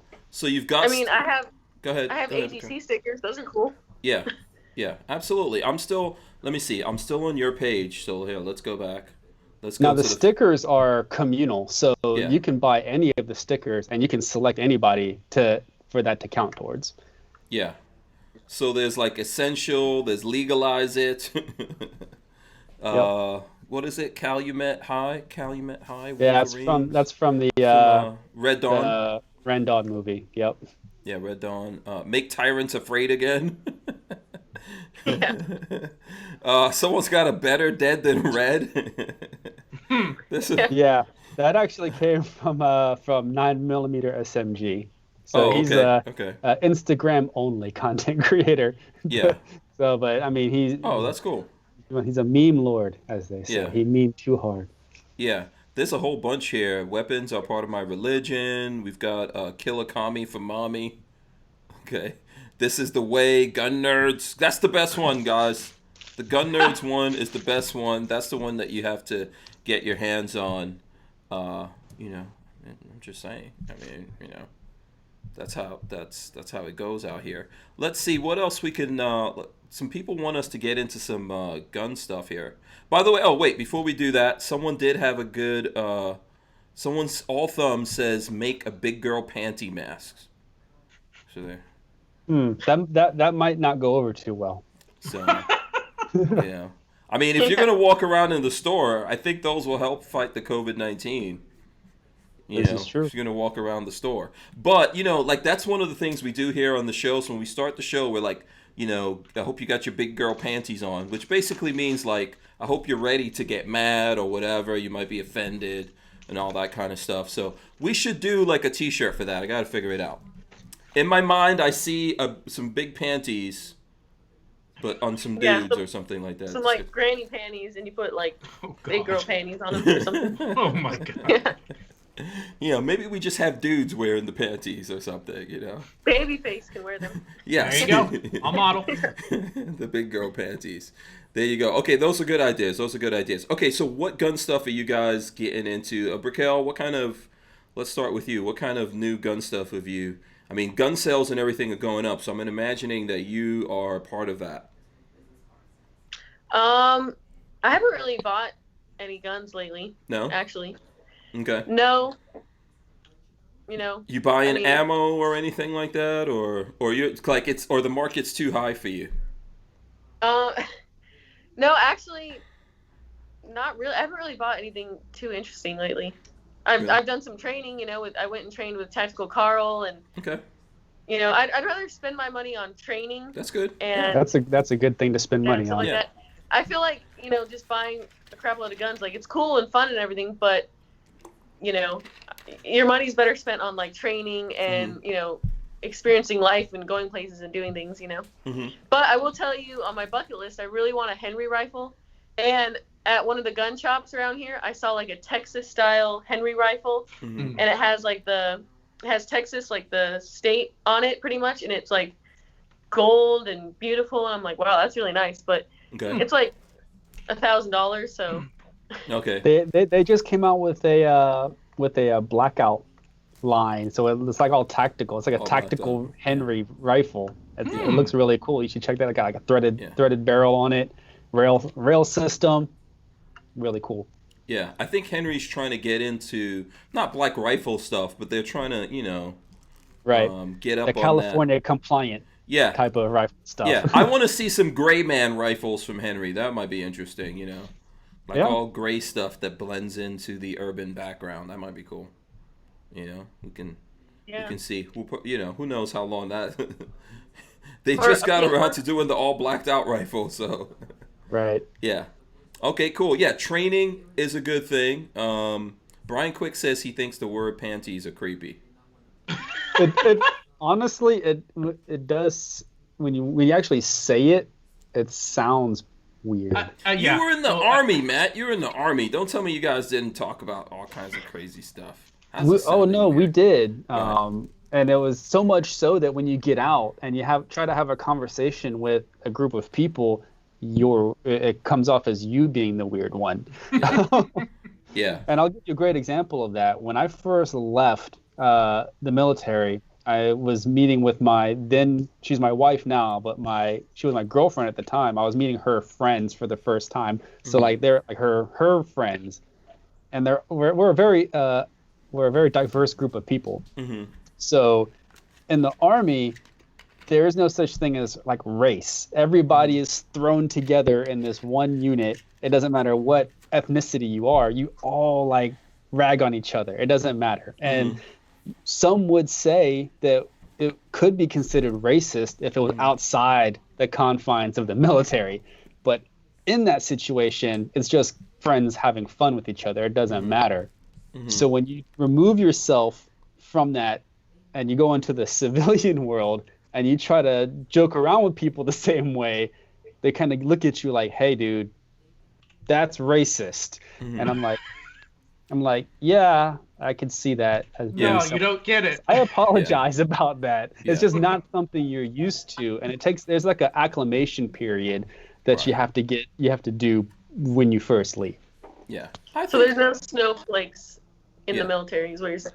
Pretty much, no. Well, not in the infantry. I don't know about other parts of the military. I'm sure there are, but in like an infantry platoon, it's pretty much, you get roasted 24/7. It doesn't matter what it is. You're always just getting roasted. Kathleen Music Lover says, "Put your big man boxers on just to be fair." No, I like big man boxers. No. Yeah, that's funny. Because that's kind of awkward. Yeah, but just like Matt is saying, it's kind of like a macho thing. Why I say that, and that's guys who say that to guys. Like, so some guy is all complaining about something. Like, come on, get your big girl panties on. We're getting work done, and it is a very well known saying. Yes. Yeah, you need to just get your act together and make it happen. So it is kind of a weird saying because, like, where did it come from? Do you feel we're being sexist, Brickell? No, you're not being sexist. But whoever said it first, like, where did that ever come from? It's so weird. I'm trying to. I think it was probably something that came out of the military. I'm trying to remember where I heard it from the first time. I don't know. I don't know if that was in a movie or where that came from. Actually, I think I heard it in a movie at some point. Oh, okay. Yeah. Was it women saying it to women or men saying it to men? Probably men saying it to men. Yeah, absolutely. That's what I'm gonna think. I'm gonna go with that. Like, we mess everything up. And by the way, when Lola, so if Lola's hanging out with me and there's a bunch of guys and we're all, she's like, this is really weird.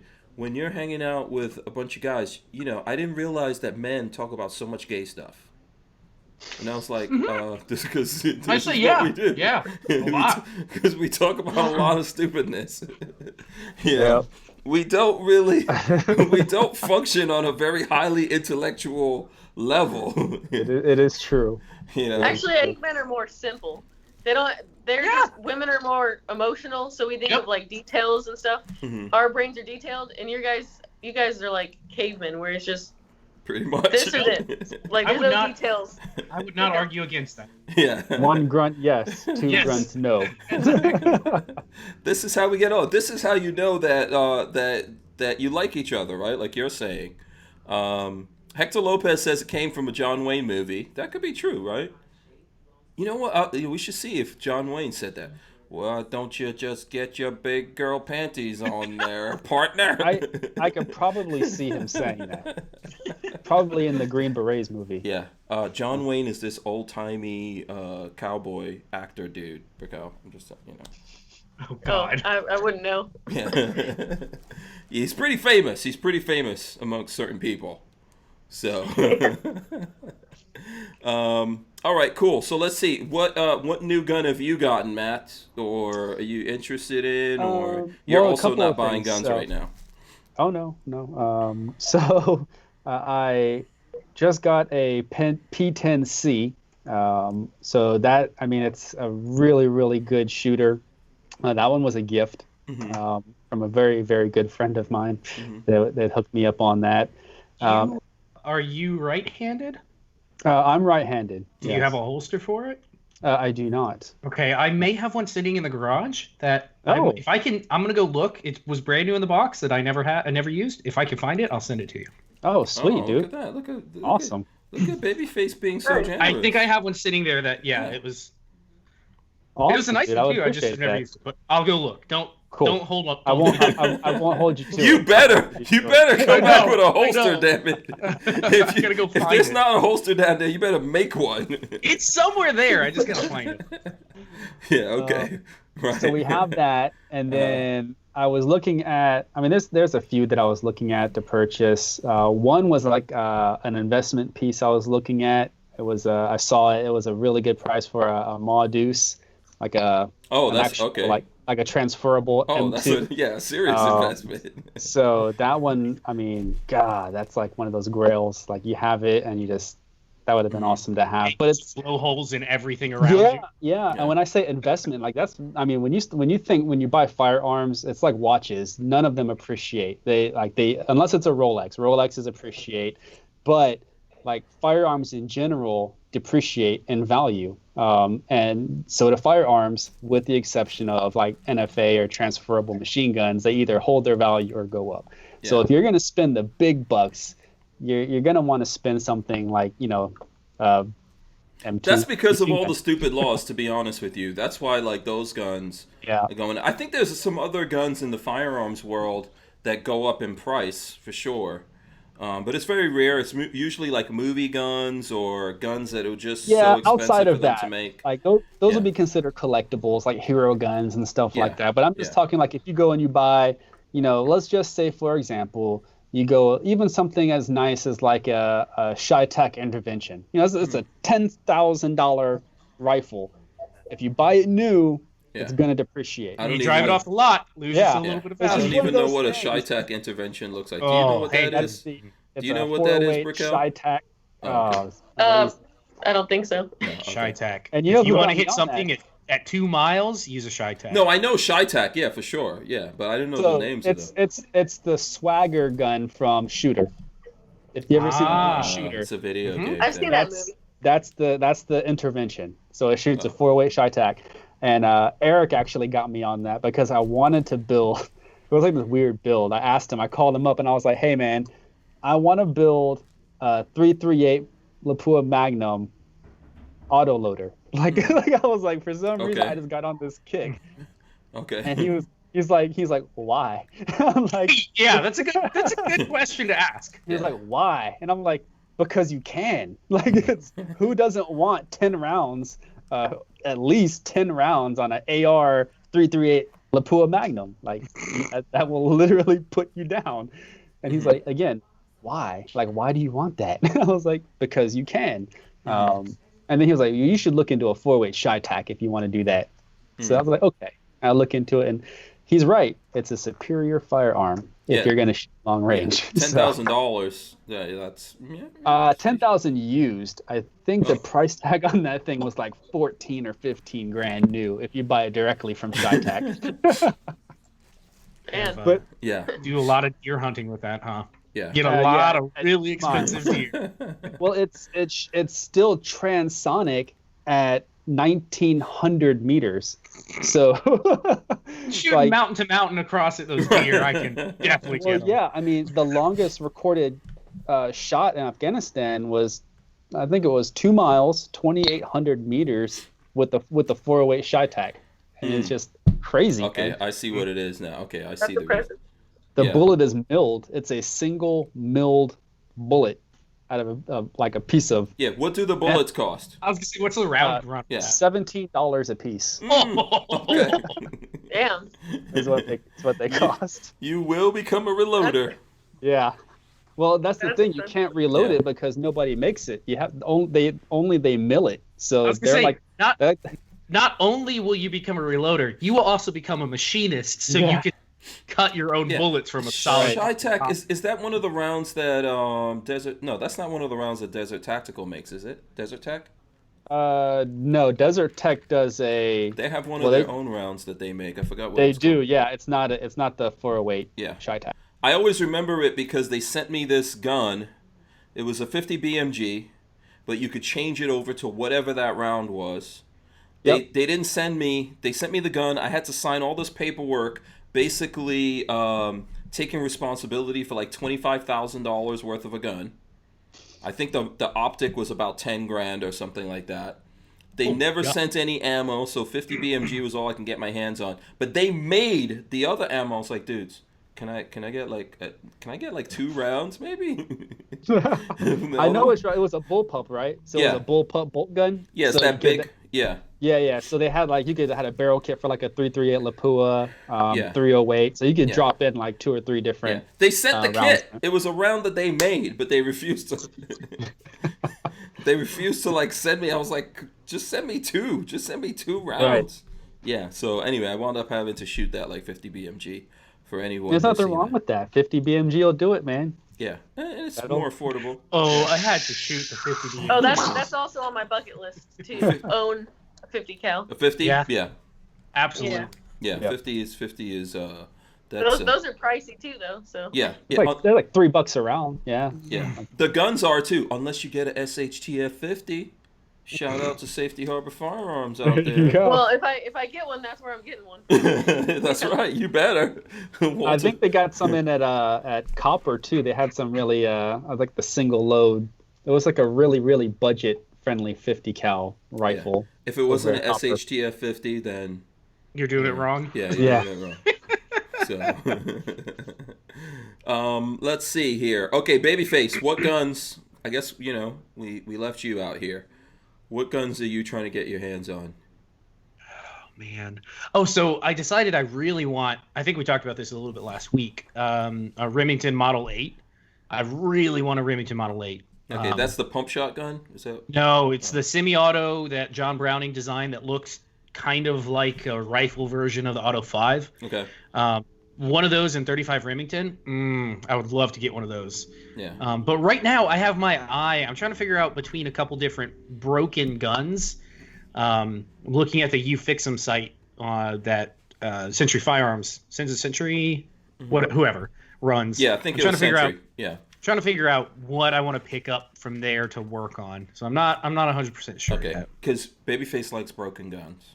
I like buying garbage and fixing it. So if you have broken guns, Brickell, Matt, if you break some guns, we'll do a video out of it. Nice. Yeah. Have you broken any guns, Brickell, that you could, can you tell us?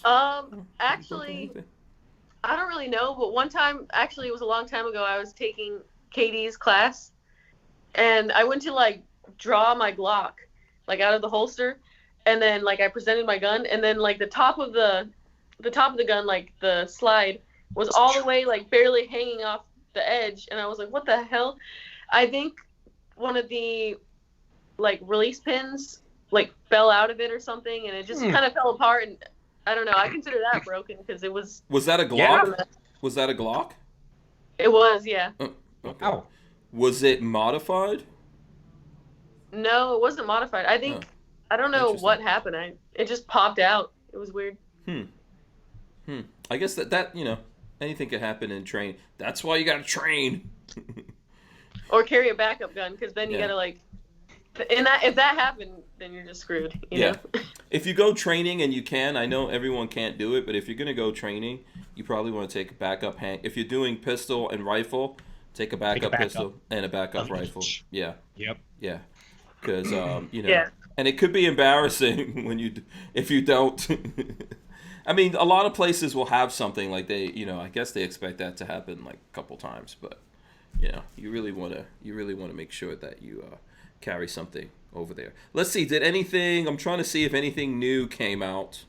If we had any new guns come out there. I'm thinking of stuff like, so for example, I did get my hands on the Chris Vector 22. I did get my hands on one of those. So I'm going to be doing a video of that soon. Here, let me see. I could throw this into the thing for anyone out there who wants to see. Look at that. Chris Vector 22. This is the pistol version with the SB tactical brace and threaded. Nice. Right there. That makes it right there. Yeah. So that just came in. 22 is most awesome to me. It's interesting that we haven't had a run on 22 ammo yet.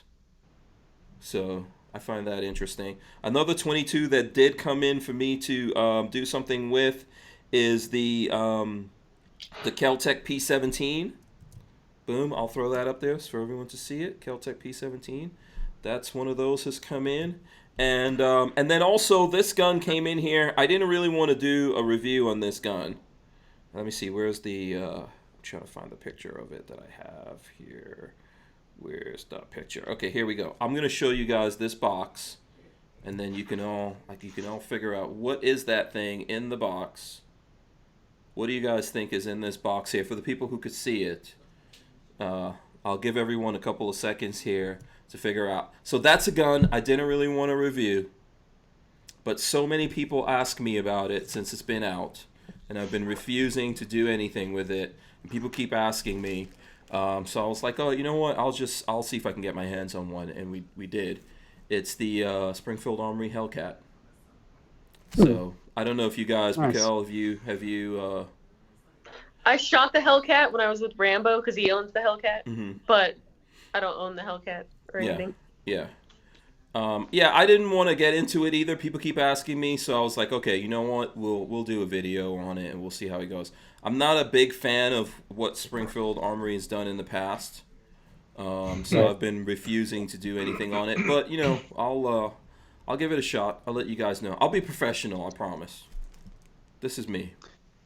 So that guarantees maximum professionalism.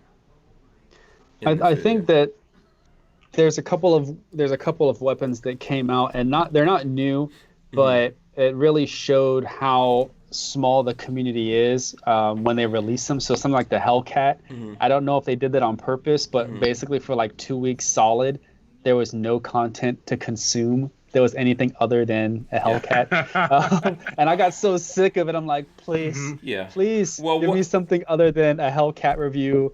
And then they had the Strybog, I think it was, when the Strybog came out. It was like 4 weeks of Strybog content from everybody. I'm like, oh, come on. Yeah. I think with the Hellcat thing, and I don't, you guys can, feel free to jump in here on this.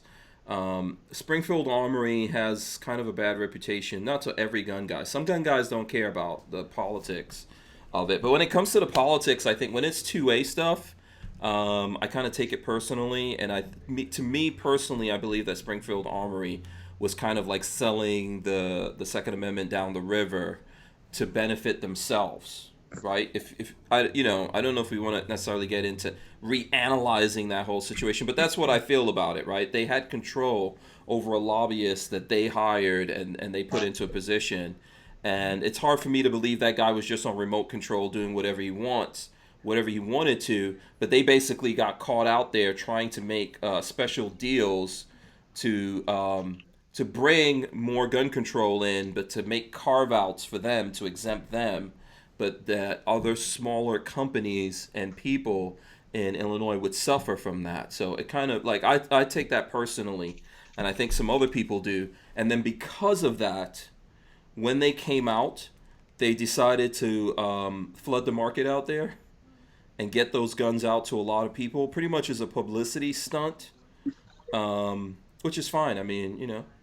Well, it's not fine. And Yeah. I think that I'm glad you brought that up, because there's a lot of shenanigans like that does go on, you know, politically. And if, you know, you can't say, you know, Springfield Armory does that without saying anything about any other companies. So like the optics companies, that was EOTech or any, there was like somebody released a spreadsheet that showed all these, you know, gun manufacturers or optics, and they basically donate to all of these Democratic, you know, senators and Congress people.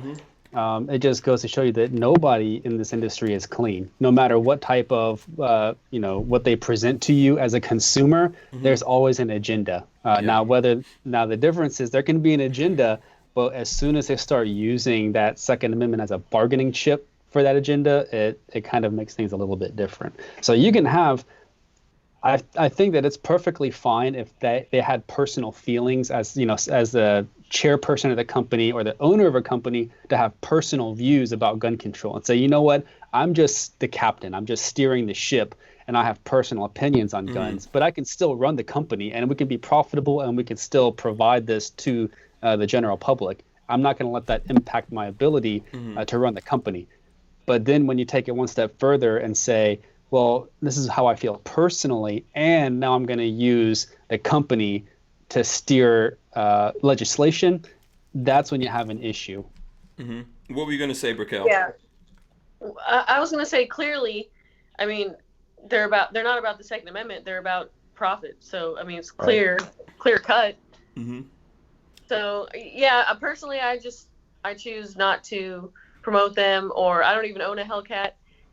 That's just my choice, because if somebody's make it to where they benefit but other companies aren't benefiting, and they're pretty much screwing over, like messing with our rights, to where some people, when you mess with people's gun rights, that can get people killed, because people, you know, so I don't know, I think that's wrong. So I don't support them. Yeah, I think we take it personally. I do, and Babyface, you can jump in here if you wanted to before I do. I do think that if you run a firearms manufacturer and you don't believe in the Second Amendment, you should get out of the business.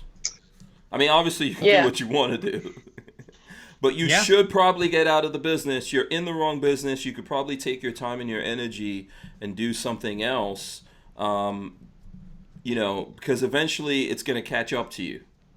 You know, it's going to be, it's one of, like, I get people don't want to mix politics and everything. However, I feel like the firearms industry is a little bit different, because these politics are putting you out of business. But you could also say, I'm just playing devil's advocate here, you could also say that there may not be someone within that company or within the scope of them hiring to be able to run that ship as efficiently as someone that doesn't believe in the Second Amendment. However, they do have a board of directors that can control that. He might, that you know, president or CEO doesn't have the final say on where that ship goes. He still has to, you know, confide in his board, and they all have to agree. So it may just be that, hey, he might be the right person to run the company from a profitability standpoint, and then maybe the board of directors can keep him in line and say, hey, you may not believe in this, but we do. So you run the ship financially, and we'll run it ethically and morally the way that it should be run. And I think that's might be a good thing to get everybody out of that echo chamber. Maybe that person might bring, and I don't know the person there at that company. This is just, you know, a theoretical conversation, but it could just, maybe that gets out of that echo chamber. Maybe that person brings a point of view that they wouldn't see. Because I will be honest with you, when in this community, you do get overwhelmed by just talking about defending the Second Amendment, because you only see it from one point of view. It is good to have conversations with people that may not align with you, so that way you can see it from a different point of view and have those open conversations. Yeah, I think I'm all for the conversations. I think I would agree with that. Yeah, we should definitely be able to talk, have conversations with each other. I think you're gonna run into a problem though. I mean, and I think you're right, Matt. I think there are companies out there that, whether it's owned by someone, so the person who started it maybe was into guns, but that company has gotten passed on to his kids and they're not really into guns, or if it's a corporation and they're running this thing just for profit, but the people at the top really aren't into guns. I think we're going to run into a problem though, because the very life of this thing centers around it. And to maybe like switch it away from that a little bit, I remember going to a firearms manufacturer in Connecticut. Okay, they were making AR-15s. In Connecticut, a person cannot buy a brand new AR-15. And when I was looking at the guns, they were like, "Oh, tell us what you think about our gun," because everyone thinks they can make an AR, right? And I went to like pull the charging handle and try the trigger and all those kinds of things. And the charging handle was crunchy and the trigger was horrible and all that. And they wanted to charge a lot of money. So I started asking the guy who was in charge of this, like, "Hey, are you even into these guns?" And he was like, "No, I'm into AKs." And I was like, "Oh, okay, that's interesting." I was like, "Do you a lot more sense. Do you take these guns and go shoot them?" He was like, "No, why am I going to do that? I can't even buy it." And I was like, "Yeah, you're going to have a problem here if you're making something that you can't have or you're not even into.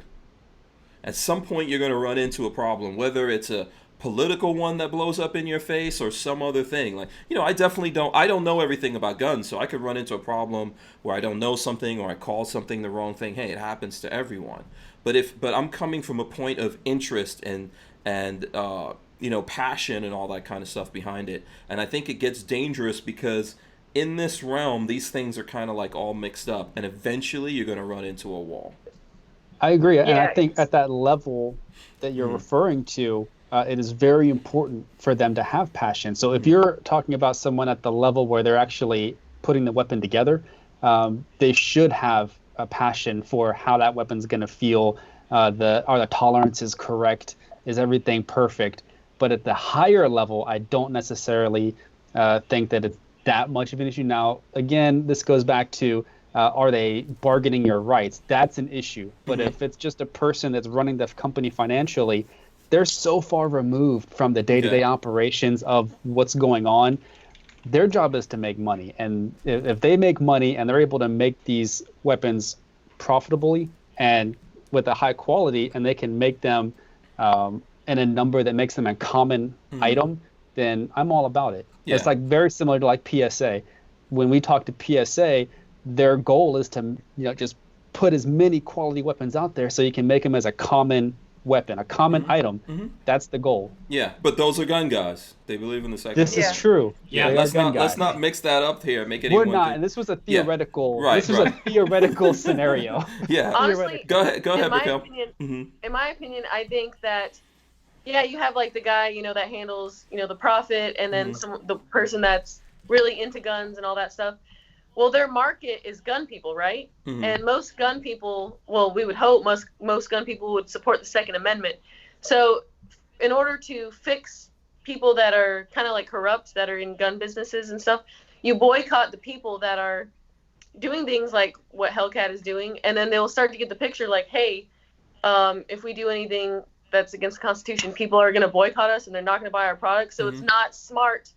It's not profitably smart for us to do that.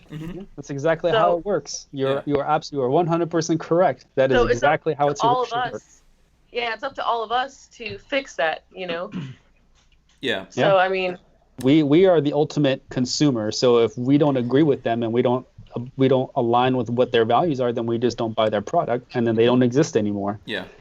Yeah. I know that So I ran into a situation where there was another, I run into a lot of these situations, but there was a company that I was talking to that's a big company here in Florida that we all know that makes firearms, and I was talking to the top people in the company, okay? This company's privately owned.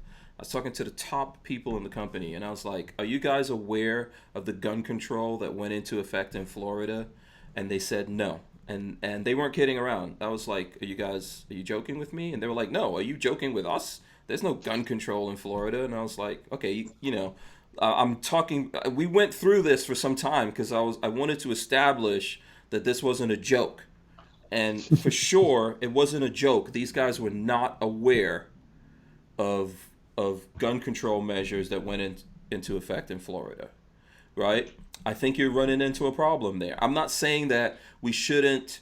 I'm not saying we shouldn't support them and all that kind of stuff. But if you don't have an interest in it, you're not going to go look into that. You know, you're not going to be aware of what's going on. Let's look at Elon Musk right now, right? Let's take it away from guns for a sec. So Elon Musk, he's in California. Like, where do they sell the most Teslas in America? Mm-hmm. In California, right? We have this whole COVID thing going on. When you see Musk saying, hey, this is not freedom and all this kind of stuff, you know you're into something. The state says, okay, you guys can go back and manufacture. All right, they want to open. The particular county he's in says, no, hell no. We're not going to do this. And Musk, I think today he opened up. He was like, okay, you guys want to arrest me? Come down here and arrest me. Yeah, he said he was going to be working the lines with everybody else and arrest me first. Yeah. And I think that goes such back... a noble cause. Well, I mean, you know, but still, I think it goes back to what Brickell was just saying, right? You've got to have some kind of like stake in this thing. Mm-hmm. You know, yeah.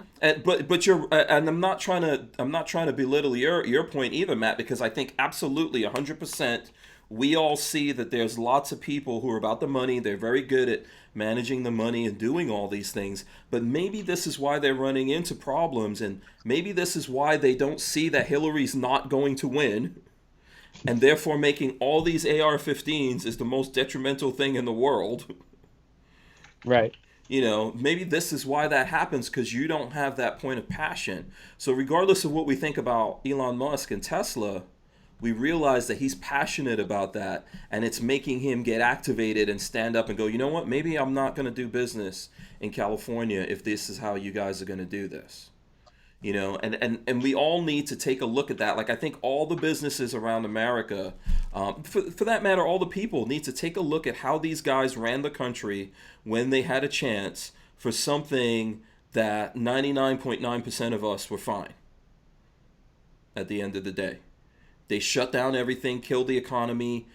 They're still printing money. There's like another multiple trillions coming at us and all that we have to pay for. Like, we're all in the age category that we are going to be paying for it, and our kids, if we have them, are going to be paying for that.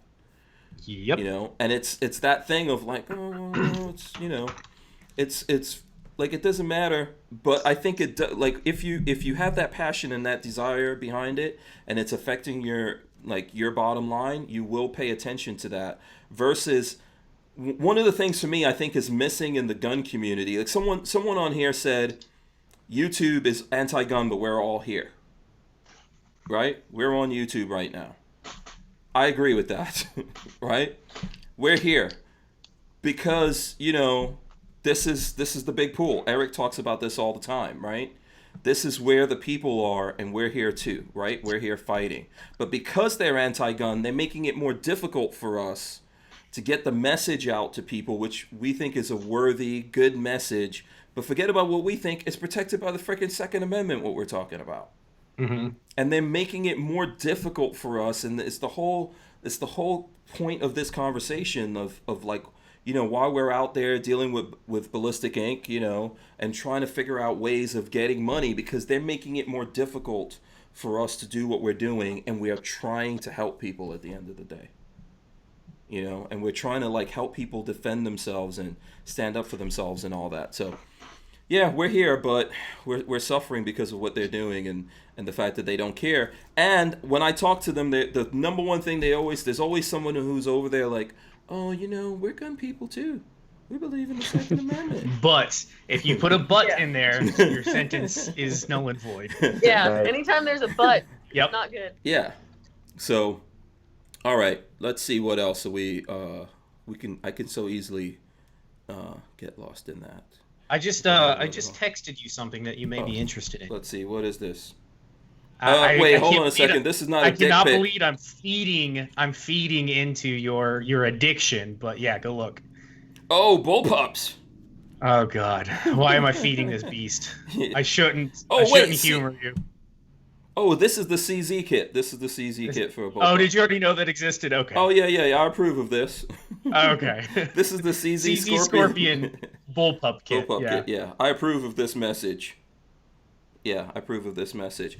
One thing I don't know where you guys are on bullpups. I don't know where Raquel is or anyone else is on this. I've shot I one like before. them. I like them. I don't own one or anything, but sorry, we're both like Yeah, go ahead. I was gonna say I like them, but from a combat aspect, oh no. From a combat aspect, it's just very, very difficult to when you're so used to the ergonomics of an AR having that magazine in front and doing the speed reloads. It's just so much more intuitive to when you hit that mag release for it to drop, put another one in, hit it, and go. On a bullpup, everything's in the back. It's just a weird placement. You have to literally, it forces you to kind of put it up, and then you're stripping out the magazine and all that good stuff. It's just I'm sure if you're used to it, I'm sure if you were like an Aussie and that was like your thing and that was your rifle, you're used to it. But it's the future, Matt. It's the future. I will tell you, I love the fact that they're so compact. You can get a full length barrel and a very, very compact package. I do love it, and I think Eric and I went coyote hunting, and I took a coyote with his MDR, the Desert Tech MDR, and it was so what you talking about? Come on, I never said I didn't like them. I love the rifle. It shoots amazing. I mean, it had a OSS Helix on it. Offhand, coyote was just jumping around, caught him in midair. Poof, just went right down. I hope you had a GoPro on that. No, we were using a thermal. It didn't record, but I mean, it was like pitch black, and I mean, beautiful shot, and it was just. Such a smooth rifle. Yeah, I love that. You need to get one. Raquel, what do you think about this real quick here before we start wrapping up? Okay, I know you're going to say awesome things about bullpups, Raquel. Go ahead. Well, I mean, Prime I her. really... She's never listened to me, so... I'm not that familiar with bullpups. What's that? I never listened to you? Yeah. I'm not, like, that familiar with bullpups. Like, I've shot one before, I think at, like, the Big 3 East, like, a long time ago, and I probably shot one after that, too. So, I mean, I don't own one. I haven't really messed with them that much, so I'm not really going to say I love them or hate them. They're just, they're just whatever. I'm more of an AR-15 person, so. Okay. So now I know the next time you come to visit us on the Hacienda, we're going to do bullpups with Raquel. Yeah. Bullpups. That lined up perfectly. Yeah. It's going down. It's going to happen. You better title it that, too. I will. Just remind. Listen, I'm old, so I forget stuff, but just remind me. We'll change it. Okay, so listen, we are hitting up on 9 o'clock here. So, yeah, time went really fast. It's been fun. Oof. It's been fun. We're talking about lots of things. I think we have solved world peace, amongst other things. Maybe. I don't know. Murder hornets are coming. Murder hornets? Did you say murder hornets? Oh, no. Yeah, you're breaking up there. Yeah. Average Joe says bring back Amantine. What is that? Did you hear? Yeah. What was that? Amantine? Yeah. The Hog Slayer. Oh, okay. I get it. Okay, so listen. Let's do this. Let's go around. Let's start with Babyface P. Patrick, how can the people out there support you? How can they get in touch with you? YouTube.com/babyfaceP. Videos going up every Monday around 4 a.m. We are quickly climbing the ladder of subscribers, so jump in now. Yeah. Getting at the ground level. If Rock Veteran better look out. Yeah. Okay, very cool. Yeah, make sure you guys support Babyface P. I think he's got good stuff coming on there from his own perspective. Mm-hmm. Let's go to Matt. How can the folks out there support your efforts, Matt, or communicate with you for that matter? Yeah, well, I just run the shop. I'm not into the whole content creator thing. Now, Eric and I do have a podcast. It's Life, Liberty, and the Pursuit. You can find that on all podcast platforms, Apple Podcasts, Spotify, Stitcher, wherever it is. We got some really, really cool guests. We wrapped with Mark Novak from Anvil Gunsmithing. We got John Lovell, so that one's coming up as well. That was a really cool one. Have you had Hank Strange on there? I don't know. No, I missed that episode. Well, we're only on episode 13, so we're relatively young. Yeah. The actual support has been amazing, but we only do guests in person. So all of these people actually came to the farm, and we did them in the studio. So whenever you have you got to time, be like Joe Rogan now. Can only be no, in person. That's cool. It just brings a different energy. Yeah. And I mean, when you're in that room together, and we're usually drinking, so we have some bourbon and scotch. I'll come down to the farm and throw my energy on the table. Do it, man. Yeah. I mean, we're all about it. We're only doing the guys that were close by. I think Mark Novak was in town dropping off some guns for Eric. But Lovell's local. He's here in Georgia, so it's very, very easy to link up with him. And we have right now, I think because of the whole pandemic thing, we're only working with local people. However, that's because we don't want to ask you to travel. If you're okay with traveling, brother, come down. We'll go shooting, man. I'm okay with traveling. I like driving. Man. I like driving. By the way, Ballistic Ink is on Facebook. It's on Instagram. Yes, support our partners. It's really about supporting them. So ballisticink.com with a K, and then pick whoever you want to contribute and help to, and make those purchases, and it'll go directly to them. Yeah, whoever you want to, as long as it's Hank Strange. Absolutely. There you go. And American Gun Chick. Yeah. Okay, I got you, Brickell. I got your back. And don't forget about Babyface P's coming in the future. Yeah. And there you go. Yeah, look at that. Oh, he said it while we were on air. So yeah, so it's gonna happen. I feel Babyface is gonna be looking for a snippet tomorrow. I'm gonna edit this. Brickell, thanks for coming on the show. It's always fun when you're on the show. Can you tell the folks out there how they can support you, how they can get in touch with you? Yeah, so obviously you can follow me on YouTube, American Gun Chick. You can follow me on Instagram. Also, you can check out AmericanGunChick.com, where you can get this awesome little CD right here if you want to, support me, and it helps me do my classes, where I take girls out shooting. And we're still going to continue to do those. We put on hold because of COVID and all that stuff, but we're going to get back to that. Also, check out Ballistic Ink and check out my section, and you can get like a Boogaloo shirt or some stickers or some cool stuff, Nice, or yes. My Save Red Flag Law Again t-shirt. That one is the best shirt on there. That's my shirt of my shirts that are on there. So Absolutely. check that out. Yeah. So anything you do is the most awesome. Okay, Thank we you. can't deny it. Anything you do is the most awesome. See, look, I've got the CD. You I tried. guys need to get the CD. And like she just said, it's for a good cause. You can help to get people all trained up. So make sure you go cop that. You go cop that That's right. CD. Yes, absolutely. So, I want to thank Franklin Armory for sponsoring the podcast here. I want to remind everyone to go to hankstrange.com, sign up for our email list. Like we all said, go to Ballistic Ink, Babyface P coming soon on Ballistic Ink. I'm going to drop the end. Everyone stay right there. I'm going to drop the end right now. Make sure you guys subscribe, ring the bell so you can be notified. Thumbs ups, leave comments, and all that kind of stuff. We're going to rip out the audio and throw it up here on iTunes. Like you said, what was the name of the podcast that you do with Eric again? It's Life and Liberty? Life, Liberty, and the Pursuit. Life, Liberty, and the Pursuit. Go check that out as well. Very good podcast that I'll drive up to the farm and be on the podcast. Man. Let's Absolutely. do it. Yes. So thanks to everyone for being here. We are out of here. We'll see you guys tomorrow. We are out. Any final words? See ya. Final words? Bye. Last words? We're out of Jazz here. hands. Yeah. Jazz hands. Peace. We're out of here.